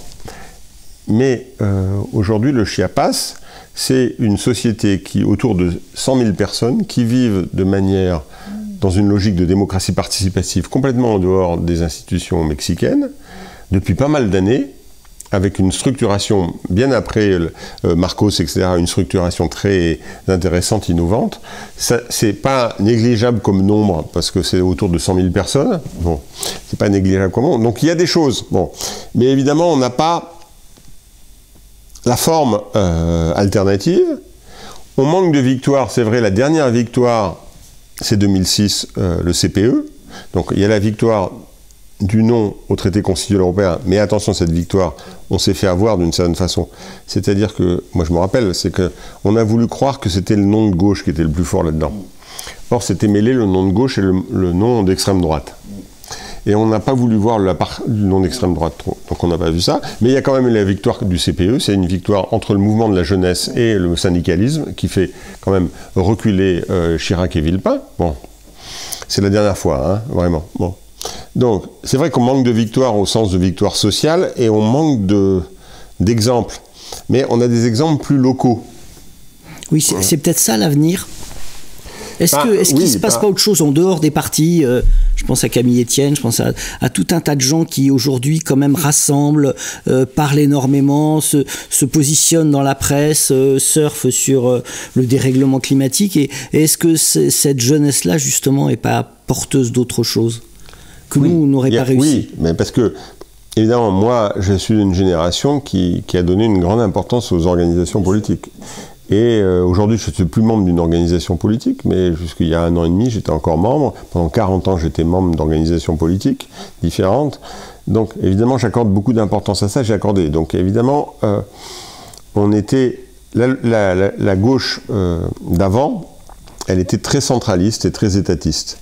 Donc, elle elle sous-estimait la dimension, contrairement à d'autres, contrairement à la gauche allemande par exemple, même contrairement à la gauche américaine, où son problème est justement de la gauche américaine, la vraie gauche au sein de la gauche américaine, pas les démocrates en général, mais elle a un problème de point central. Mais elle a une très grande vivacité locale. Bon.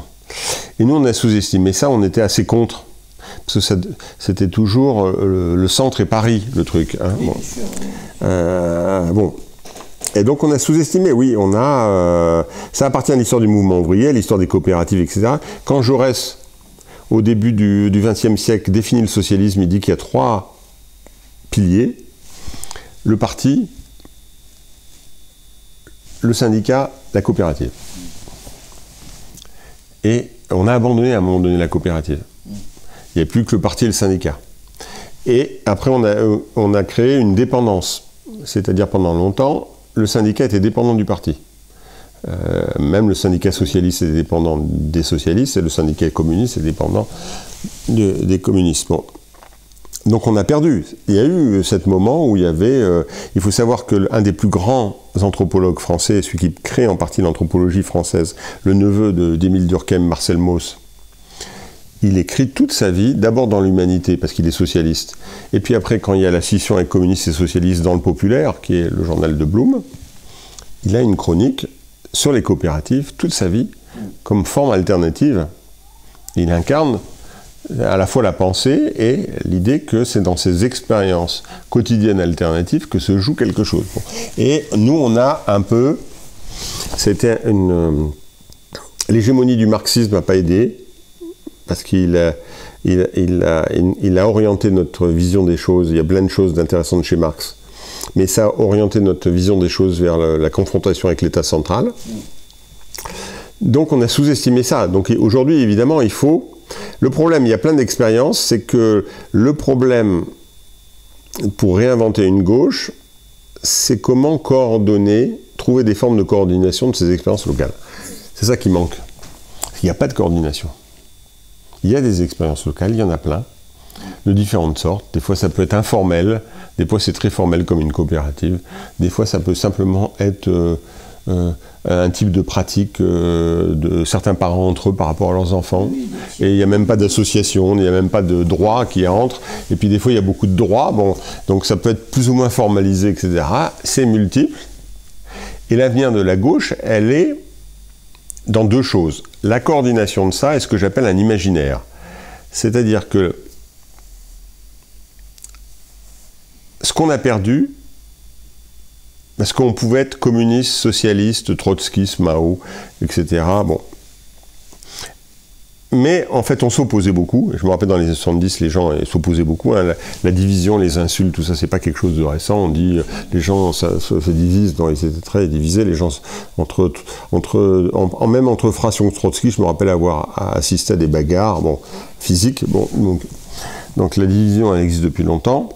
C'est pas la division, mais tous ces gens s'opposaient entre eux, mais avaient des repères communs qui définissaient en fait des repères à la fois affectifs, cognitifs, des images d'un autre monde, d'un rapport au sentiment de l'injustice. Donc ça concerne à la fois la sensibilité et l'intelligibilité, que j'appelle imaginaire, moi, et qui était une sorte de soubassement, qui faisait qu'on partageait en partie un monde commun déjà, tout en s'opposant. Aujourd'hui, on a perdu cet imaginaire commun. Ça est parti dans tous les sens. Évidemment, comme on l'a dit, Sarkozy a joué un grand rôle parce qu'il a pris des bouts de l'imaginaire, Jaurès, Guy Môquet, etc. Il l'a associé à autre chose, etc. Et puis, voilà. Et puis, Macron va utiliser un bout de l'imaginaire, Manouchian. Mais juste après, une loi sur l'immigration qui s'inspire des thèses du Rassemblement national, qu'il a adoubé. Bon, alors donc, évidemment, là, on a déchiré l'imaginaire. Donc, il y a un problème de reconstruction. Ce que je dirais, il y a une nécessité de reconstruction, si on pense au cinéma, à la BO. Il y a reconstitué la BO. C'est-à-dire que quand le Parti communiste, évidemment, il faut 2 choses. Le Parti communiste, qui a des défauts staliniens, etc., mais qu'il est très fort, il y a évidemment le rapport, à l'époque, il y avait une relation de dépendance avec le syndicat CGT qui était encore plus fort. Il y a des associations locales, ça va de l'association de boulistes à une association d'aide pour les gens qui en sont démunis, etc. Le Secours populaire, qui à l'époque est dans cette galaxie, le mouvement de la paix. Il y a plein de choses. Il y a des choses qui jouent un grand rôle, qui sont pas liées spécifiquement au Parti communiste, mais qui vont alimenter à la fois la CFDT de l'époque, le PS, le PC, qui est la jeunesse ouvrière chrétienne, ou la jeunesse rurale. Bon, ce sont des formes qui jouent un grand rôle. Donc il y a ce tissu où la gauche est présente dans la sociabilité ordinaire à travers des tas de ramifications. Et puis il y a la BO.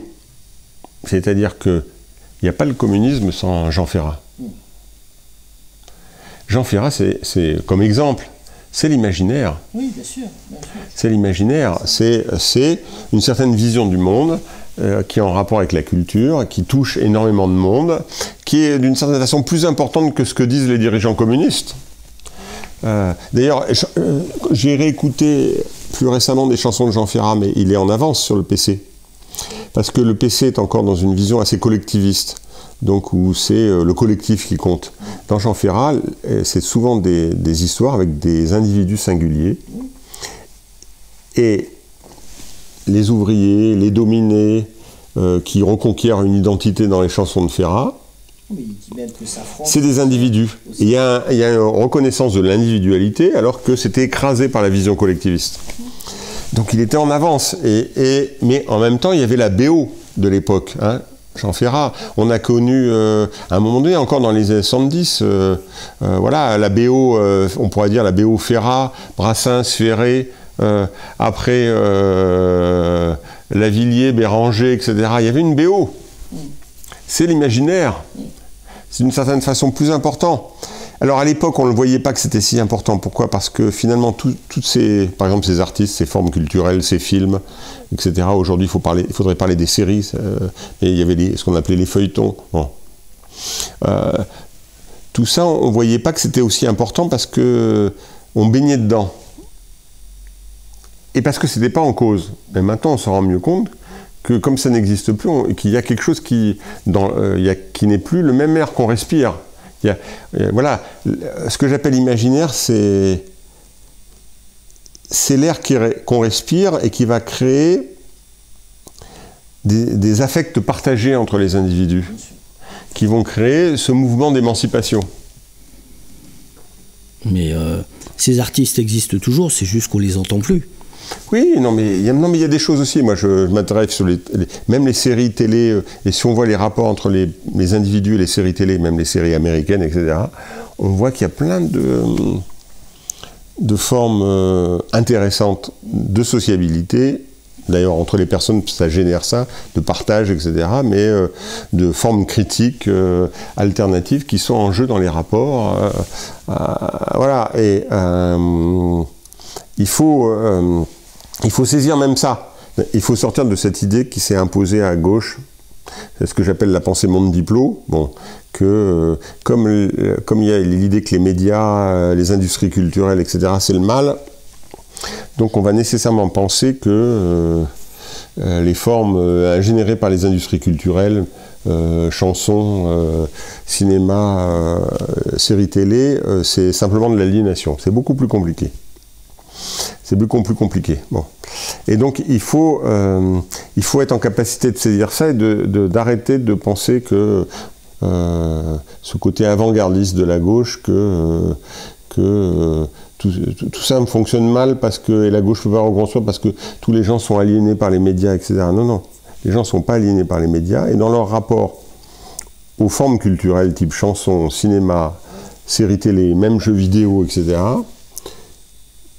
il y a des formes de standardisation, il y a des reconductions de stéréotypes, etc. Mais il y a des choses intéressantes qui intéressent la politique. Mais la politique ne s'intéresse pas à ça. C'est là aussi. C'est que dans notre livre, Les tontons flingueurs de la gauche, on a voulu prendre ces 6 personnes comme des indices de la décomposition. Évidemment, c'est pas complètement des causes parce que ce sont souvent des marionnettes, des circonstances. Donc on ne peut pas les mettre au niveau de cause parce que ils savent pas ce qu'ils font en fait. Hein. Macron, il est pluriculturel, il est contre les formes identitaires pendant sa campagne, sa première campagne.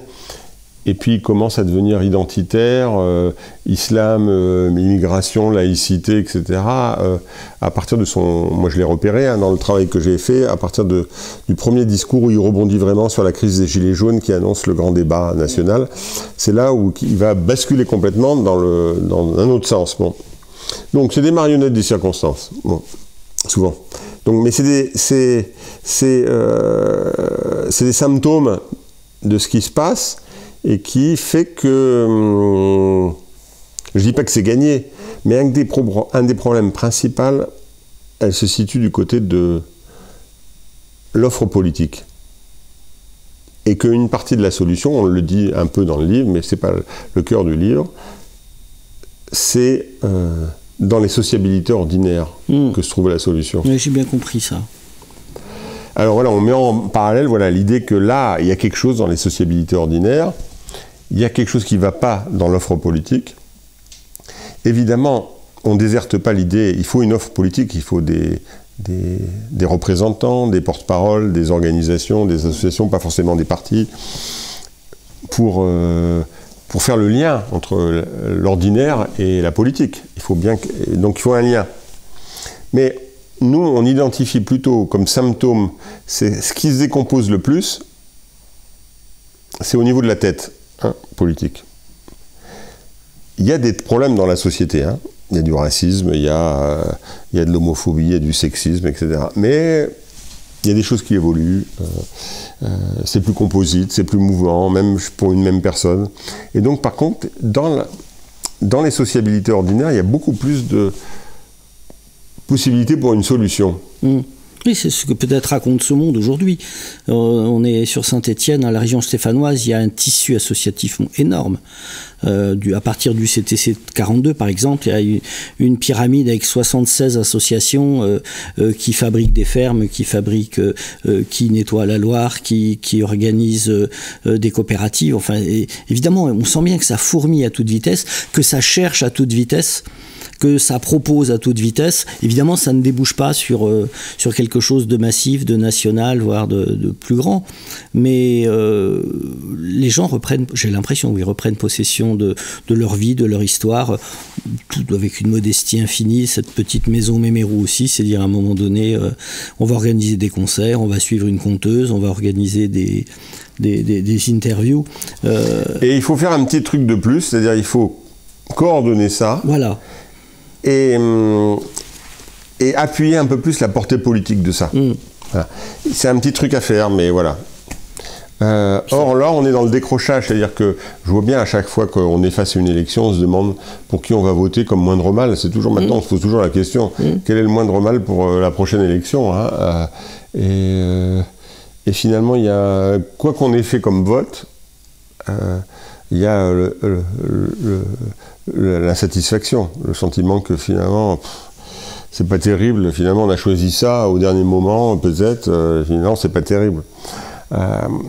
Donc il y a ce décrochage hein, entre ce qui se passe du côté des discours politiques organisés, des débats publics, et puis des choses qui se passent dans la vie associative, dans les sociabilités ordinaires, dans les amitiés, dans les rapports amoureux, etc., qui quand même nous laissent entendre qu'il y a quand même des appuis pour des alternatives. Oui, on a reçu Yanis Youluntas ici, qui nous parlait d'Exarchia, typiquement des espaces où ils accueillent les migrants, ils leur donnent à manger, ils leur apprennent une langue, ils leur apprennent à vivre ensemble. Et c'est quand même des phénomènes, parce que voilà, en Grèce, il y a des gens qui reprennent possession de leur plage. C'est très simple. Dire, mais maintenant, toutes ces boîtes qui vendent des tapis verts, des tapis bleus, des parasols et des machins, mais on va s'asseoir à côté d'eux, on va pas se battre, mais on va débarquer par milliers sur ces plages-là et ils finissent par s'en aller. Il y a quand même plein d'alternatives, il y a plein de... Regarde, le dernier film de Ken Loach, hein, bon, qu'est-ce qu'il raconte? Il raconte dans une ville désindustrialisée de l'Angleterre, des migrants syriens qui arrivent, avec une forte hostilité, du racisme, etc., dans un milieu très abîmé, avec des chômeurs, avec beaucoup d'usines qui ont fermé, etc. Et puis autour d'un patron de bistrot, avec beaucoup de difficultés, avec des saloperies qui sont faites, dans la vie ordinaire va se connecter quand même quelque chose entre ces migrants syriens et le milieu populaire, et que finalement c'est dans le cours de la vie ordinaire qu'il y a des possibilités de solutions, plus que simplement quelqu'un qui va dire bon mais ces salauds de pauvres, ils sont racistes. Et donc, évidemment, là, évidemment, on peut critiquer le racisme qui peut exister dans les milieux populaires comme dans des milieux bourgeois ou de classe moyenne. Mais prendre les choses de haut comme ça, c'est pas ça qui va transformer les choses. Le film de Ken Loach, et il dit pas que ça fonctionne comme dans du beurre. Il y a des saloperies. La rénovation qui a été faite du bistrot est en partie détruite par ceux qui sont contre, qui sont racistes. Bon, tout ça, c'est vraiment pas. Il n'y a pas la vision bisounours chez Ken Loach. Bon. Mais il y a quelque chose d'une possibilité dans la praxis ordinaire, quotidienne, que se traitent des problèmes. Bon. Daniel Blake, c'était déjà ça. C'était vraiment cette idée de partir de toute petite personne et puis d'essayer d'en tirer des leçons et une façon de vivre et une façon d'habiter le monde. Parce que c'est bien de ça dont il va s'agir très vite. Et peut-être que les problèmes climatiques notamment vont nous obliger à inventer une nouvelle façon d'habiter le monde très vite. Et que ces solidarités ordinaires qu'on a connues pendant le Covid aussi. Ici, on faisait les courses à plusieurs. Enfin, il y en a un qui partait faire les courses. Oui, il y a des tas de choses qui se sont faites. Il y a eu un excès au début du Covid parce que de ça, certains ont tiré l'idée qu'après le Covid, tout allait changer. Le monde d'après, oui. Il y a une sorte d'auto-illusion, là, il y a une prolifération, ça pourrait plus être comme avant, etc. Bon, finalement, c'est revenu comme avant, quand même beaucoup. Enfin, dans les formes dominantes. Bon. Dans les formes dominantes, oui. Voilà. Mais il y a eu des tas de choses qui ont pu perdurer, des choses qui se sont passées et qui sont plus intéressante que telle petite phrase d'Olivier Faure ou de Mélenchon, tu vois, pour l'avenir de la gauche. C'est évident. Tu nous laisserais espérer que toutes ces petites alternatives mis bout à bout, dans 10, dans 15, dans 30 ans, vont finalement changer notre rapport au monde et notre façon d'habiter cette terre? Si on arrive à trouver des formes de coopération, de coordination et de transversalité, c'est ça. Oui. Parce que si on prend toujours cet exemple du mouvement ouvrier au XIXe siècle, il y a des associations qui naissent au départ, des associations ouvrières. Bon. Puis ça monte, ça descend, il y a des gens qui portent ça. Jacques Rancière a fait sa thèse là-dessus sur l'effervescence des débuts du mouvement ouvrier autour de figures très intéressantes autour de 1830, 1848. La nuit des prolétaires, ça s'appelle. Et c'est très dispersé. Il n'y a pas de lien, c'est très localisé. Et il y a quand même peu à peu qui s'est constitué des formes de liaison, un imaginaire commun, c'est ça. On ne doit pas avoir peur de la dispersion, parce que la dispersion, elle a existé antérieurement par rapport à des défis comme celui du 19e et l'émergence de l'imaginaire du mouvement socialiste et ouvrier. Bon. C'est pas la dispersion qui doit... mais le mouvement ouvrier et socialiste, tout au long du 19e, en tout cas à partir de 1830 en France, a créé autre chose qui n'est pas que la dispersion à partir de la dispersion. Et voilà, c'est ça qu'on doit viser, c'est-à-dire une forme de liaison. Pas sous la même forme, parce que tout ça, ça aboutit quand même au XXe à la domination de la forme parti. C'était pas forcément la meilleure. Bon, pourquoi les partis devaient nommer les syndicats? Pourquoi peu à peu, par rapport à Jaurès, on a sorti les coopératives de l'idée que c'était un des piliers du socialisme. Bon, c'est devenu autre chose, une forme économique, mais c'était plus devenu un pilier. Bon. Donc il ne s'agit pas de reproduire, et notamment des erreurs, avec l'idée de reconduire une forme unique qui est le parti qui va en fait englober l'ensemble. Donc il faut trouver des formes de liaison et un imaginaire commun qui impose pas la domination d'une forme. Hein, parce que ça, c'était une erreur du passé. Bon. Voilà. Mais cette multiplicité de choses qui se passent dans la vie quotidienne, de manière informelle ou plus formalisée, ou de formes plus alternatives, revendiquées politiquement comme les ZAD, etc., donc il y a des degrés, etc., ça, c'est la base, c'est une des bases pour reconstruire. Et après, il faut un peu plus. C'est-à-dire, il faut cette liaison et travailler cet imaginaire partagé. Travailler à travers des formes culturelles, des images, des sensations, etc. Ça passe à partir de tas de rapports quotidiens qu'on a avec les formes culturelles au sens large. Voilà. Et donc, à mon avis, c'est ça l'avenir de la politique, enfin de la gauche. Après, c'est pas inéluctable. Donc, l'extrême droite peut gagner la prochaine fois. La gauche peut devenir marginale. Et on peut s'installer, pas de manière éternelle, parce qu'il y a toujours des nouvelles formes qui naissent, mais on peut s'installer pendant longtemps dans une forme de nuit, d'un hiver glacial, en France et dans d'autres pays du monde. D'autant plus que là, en plus par rapport au 19e, on a à traiter la question écologiste, le climat. Donc, les formes d'extrême droite qui réémergent ne vont pas être les plus adaptées pour traiter la question. Donc, après le précipice de l'extrême droite, on va avoir le précipice climatique. Oui, c'est clair. Donc ça ne va pas se passer comme ça, mais c'est vrai qu'il pourrait gagner pendant un temps, et on pourrait voir une sorte de catastrophe, c'est-à-dire il gagne, la gauche devient un truc folklorique, le dérèglement climatique crée des bouleversements dans le monde, et là on tombe on peut tomber dans une forme de catastrophe dont on n'imagine pas comment on pourrait réagir, hein, qui pourrait d'ailleurs appeler des formes beaucoup plus autoritaires, on ne sait pas trop, des catastrophes humaines, des morts, bon. Donc, mais on ne sait pas trop. Mais attention, si on n'invente pas une nouvelle gauche d'émancipation dans les années qui viennent, face à tous ces défis, on pourrait quasiment disparaître, et là, quelque chose de complètement incertain et angoissant pourrait arriver. Nous, on sera peut-être morts. Oui. Mais dans les nuits debout, dans les gilets jaunes, dans cette lutte, par exemple, pour essayer de sauver notre régime de retraite, où il y a quand même des mobilisations importantes, tu as l'impression que c'est à deux doigts de bouger quand même un peu pour de vrai, ou pas du tout? Non, mais les mobilisations, elles existent, mais elles sont ponctuelles. Pour le moment.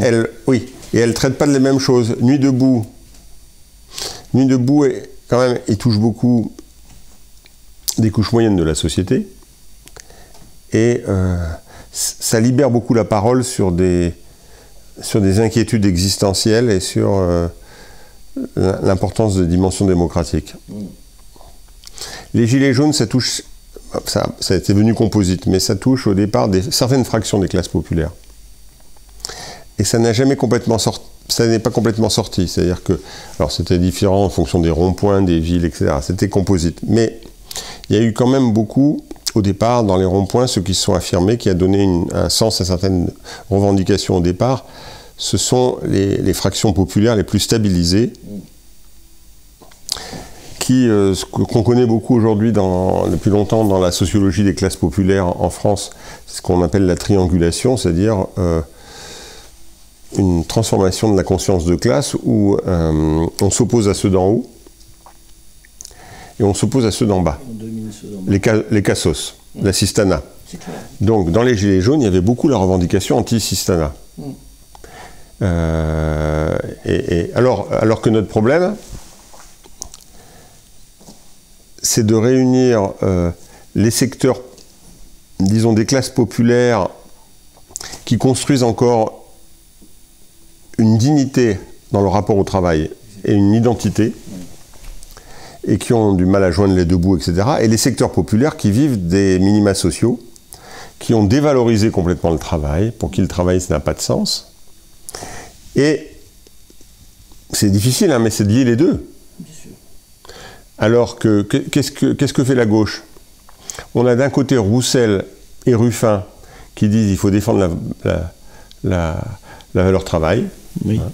Avec la France des Roussel Zalotes, va encore plus loin parce qu'il dit contre la gauche des Zalotes. Ouais, bon. Ouais, ça, ouais. Et puis on a Sandrine Rousseau qui dit non mais le travail c'est une valeur de droite. Donc en fait il y a une sorte de mépris à l'égard des milieux populaires qui construisent encore une identité positive dans le rapport au travail.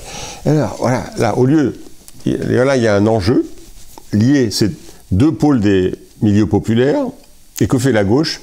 Elle se divise terriblement en oubliant que l'enjeu c'est de réunir, de faire converger. C'est difficile. Oui, c'est la même chose pour quand il y a eu les émeutes après la mort de l'assassinat de Naël. Parce que qu'est-ce qu'il faut? Il faut réunir dans un même mouvement des jeunes issus des milieux populaires, issus de l'immigration, qui participent aux émeutes, et puis des gens même du même quartier, ou de quartiers à côté, qui les détestent parce qu'ils n'aiment pas qu'on brûle leur bagnole, y compris dans le même immeuble. C'est pas évident de réunir les deux. Et si on voit les quartiers, il ne faut pas voir les quartiers simplement sur les jeunes qui brûlent les voitures, ou l'école. Il faut voir ceux dont on brûle la voiture, qui sont aussi issus des milieux populaires, et qui sont aussi issus de l'immigration, souvent. Bon, comment... Et normalement, la gauche, elle doit faire converger les deux. C'est pas simple. Hein, on voit bien que c'est pas simple. Donc tout ça, c'est pas simple. Mais en général, qu'est-ce qu'elle va faire la gauche? Il y a la gauche qui a défendu les émeutiers, et il y a la gauche qui a défendu contre les émeutiers la police, etc., comme Roussel. Bon, vous voyez, et donc, là, évidemment, c'est très difficile à faire déjà, mais alors là, personne ne va dans le sens de ce qu'il faudrait faire. Hein. Parce que déjà, c'est difficile, mais alors, faire l'inverse, diviser à fond, en stigmatisant les uns et les autres, bon, hein, soit on stigmatise ceux qui créent une identité à travers le travail en les stigmatisant comme beaufs, soit on les stigmatise comme cassos. Bon, comme ça, voilà. Donc oui, donc bon, là on voit bien aussi la responsabilité de la gauche. Hein, la responsabilité, c'est une responsabilité pas complètement consciente parce que, comme j'ai dit tout à l'heure, les gens sont dans le court terme, ils font des coups tactiques, ils réagissent aux situations et ils sont pris par les immédiatetés. Ils suivent d'une certaine façon la logique de l'accélération du capitalisme. Hein. Et il y a peu de gens qui voient l'évolution sur le moyen terme et qu'est-ce qui se passe pour ne pas faire de conneries. Bon. C'est pas rassurant. C'est pas rassurant, mais moi j'ai un pessimisme modéré, c'est-à-dire je vois qu'on va plutôt vers la catastrophe, mais pourtant on a des outils pour répondre. Voilà, alors, comme dit René Char, nous sommes dans l'inconcevable avec des repères éblouissants. Oui, on a quand même, il y a quand même des possibilités. Les choses ne sont pas jouées d'avance, même pour la victoire de l'extrême droite aux prochaines élections présidentielles et législatives en 2027, c'est pas complètement joué d'avance. Hein, bon. Et il ne faut pas trop, ça c'est d'une certaine façon, il ne faut pas trop se dire que c'est joué d'avance parce qu'on va contribuer à faire que ça arrive, hein, parce qu'on va baisser les bras. Hein, c'est l'appel que fait, mais il a raison, dans son dernier petit livre, un libelle là, chez Seuil, l'historien Patrick Boucheron, Le temps qui reste, il dit que si on finit par penser que c'est inéluctable, la catastrophe, on va contribuer à ce qu'elle soit inéluctable. Donc, même s'il y a de fortes probabilités qu'on aille dans la mauvaise direction, ne désertons pas les quelques possibilités d'action qui nous restent. Hein. On espère que, sans savoir où ça va, sans être capable de mesurer l'avenir de tout ça, que ces milliers de petites tentatives très proches de la vie des gens peut-être un jour vont déferler, vont se réunir, vont se coaguler et vont finir par trouver un chemin qui nous permette de vivre déjà à peu près en harmonie avec cette planète qui est en train de s'effondrer à bien des égards. Faut espérer ça. Oui, mais il faut y aller pour. C'est-à-dire, il faut qu'il y ait des gens qui émergent et des porte-paroles, des figures qui émergent comme ça a été, et qui disent tiens, on va faire le lien entre T'as des noms la question sociale et la question écologique, etc. Non, c'est difficile à dire, mais ça s'est passé par des noms comme ça aussi dans l'histoire. Mais je sais pas, ça peut être un nom local qui fait un lien à un moment donné, qui se coordonne avec quelqu'un d'autre. Mais toute cette famille de gens, je pense à Camille Etienne, tout ça, est-ce que ces gens-là sont porteurs d'un avenir, tu penses ? Oui, on le dit dans le livre d'ailleurs, parce que comme on s'est rendu compte que si on aligne 6 personnalités de gauche, on nous a dit ça va désespérer. Donc on a indiqué quelques noms, surtout des femmes d'ailleurs, dont Camille Etienne,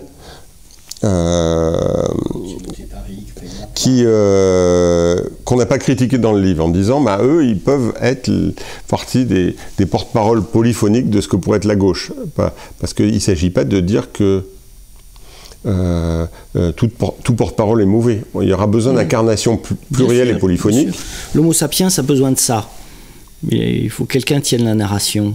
C'est un peu inexorable, j'ai l'impression. Mais il y a une difficulté logique même, c'est-à-dire que un porte-parole, c'est quoi? C'est quelqu'un qui va mettre dans un même discours des milliers de paroles qu'on ne peut pas entendre en même temps, logiquement, physiquement. Donc, ce dont on peut se passer, c'est des représentants permanents qui, et ça c'est la critique anarchiste, qui coagulent le pouvoir. Bon. Mais on ne peut pas se passer de moments où il y a des gens, alors ça peut être des artistes, ça peut être des politiques, des associatifs, etc., des militants, qui vont mettre dans un discours des milliers, des centaines, des millions d'aspirations, avec quelques phrases qui vont, on va dire, tiens, oui, ça fait sens, ça fait lien, et ça porte dans l'espace public, ça. Dire ça, ça ne veut pas dire qu'on a besoin de, et c'est ce qu'on dit dans le livre, d'hommes providentiels qui, eux, disent c'est nous la solution. Et on va prendre le pouvoir. C'est une autre révolution plus massive, plus de l'intérieur, plus cachée, qui passera pas par une représentativité comme on l'a aujourd'hui dans nos démocraties. Et qui suppose aussi une dimension, moi j'ose pas le dire, j'avais écrit il y a quelques années un livre qui s'appelle « Pour une spiritualité sans Dieu ». Oui. Mais il faut une spiritualité... J'entends ça, oui. Une composante spirituelle, c'est-à-dire que on ne voit pas comment il pourrait y avoir un tel changement s'il n'y a pas un travail de chaque individu sur lui-même. Oui, une révolution ontologique aussi. Oui. Elle n'est pas qu'axiologique, elle est aussi ontologique, c'est évident. Espérons que cette spiritualité finisse par nous guider jusqu'à un monde moins fou, moins dangereux, plus démocratique, moins fondé sur des rapports de domination. J'ai l'impression qu'on ne peut que espérer ça sans savoir. À court terme, effectivement, pour les 15-20 ans qui arrivent, ça fait un peu peur. Oui, mais voilà, il y a des possibilités. Il ne faut pas trop désespérer. Il y a des possibilités. Et il faut faire attention, c'est que c'est souvent dans les formes organisées, politiques, où en fait il y a le moins de possibilités. Et comme on a peur, on va se tourner vers ça d'abord. Et puis il y a les élections, on a l'habitude, etc. Donc je vois bien toute l'effervescence qui peut régner dans une petite société. À un moment donné, il y a des élections et tout va se rabattre sur ce moment. Et au bout du compte, chaque élection passe et chacun est insatisfait de la même façon. Donc à un moment donné, il faudrait non pas déserter cet élément, parce que c'est un élément, mais se décentrer par rapport à la façon dont la scène électorale et ce qui se passe dans la politique organisée, institutionnelle, pèse trop de poids dans ce qu'on appelle la politique. Il faudrait arriver à drainer la totalité des choses et des gens pour arriver à les mettre en forme et On se quitte sur cet espoir, oui. tout petit, mais sur cet espoir quand même. Espoir quand même. Moi, c'est ce que j'appelle une mélancolie ouverte sur l'avenir. C'est-à-dire, on peut plus être optimiste béat, on peut pas échapper à la dimension mélancolique, mais il faut trouver une mélancolie ouverte sur l'avenir. Et parfois, on peut même trouver des moments de mélancolie joyeuse. Une mélancolie ouverte sur l'avenir. Merci Philippe Corcuff pour cet échange, et puis peut-être à une autre fois. Oui, merci à toi. Merci.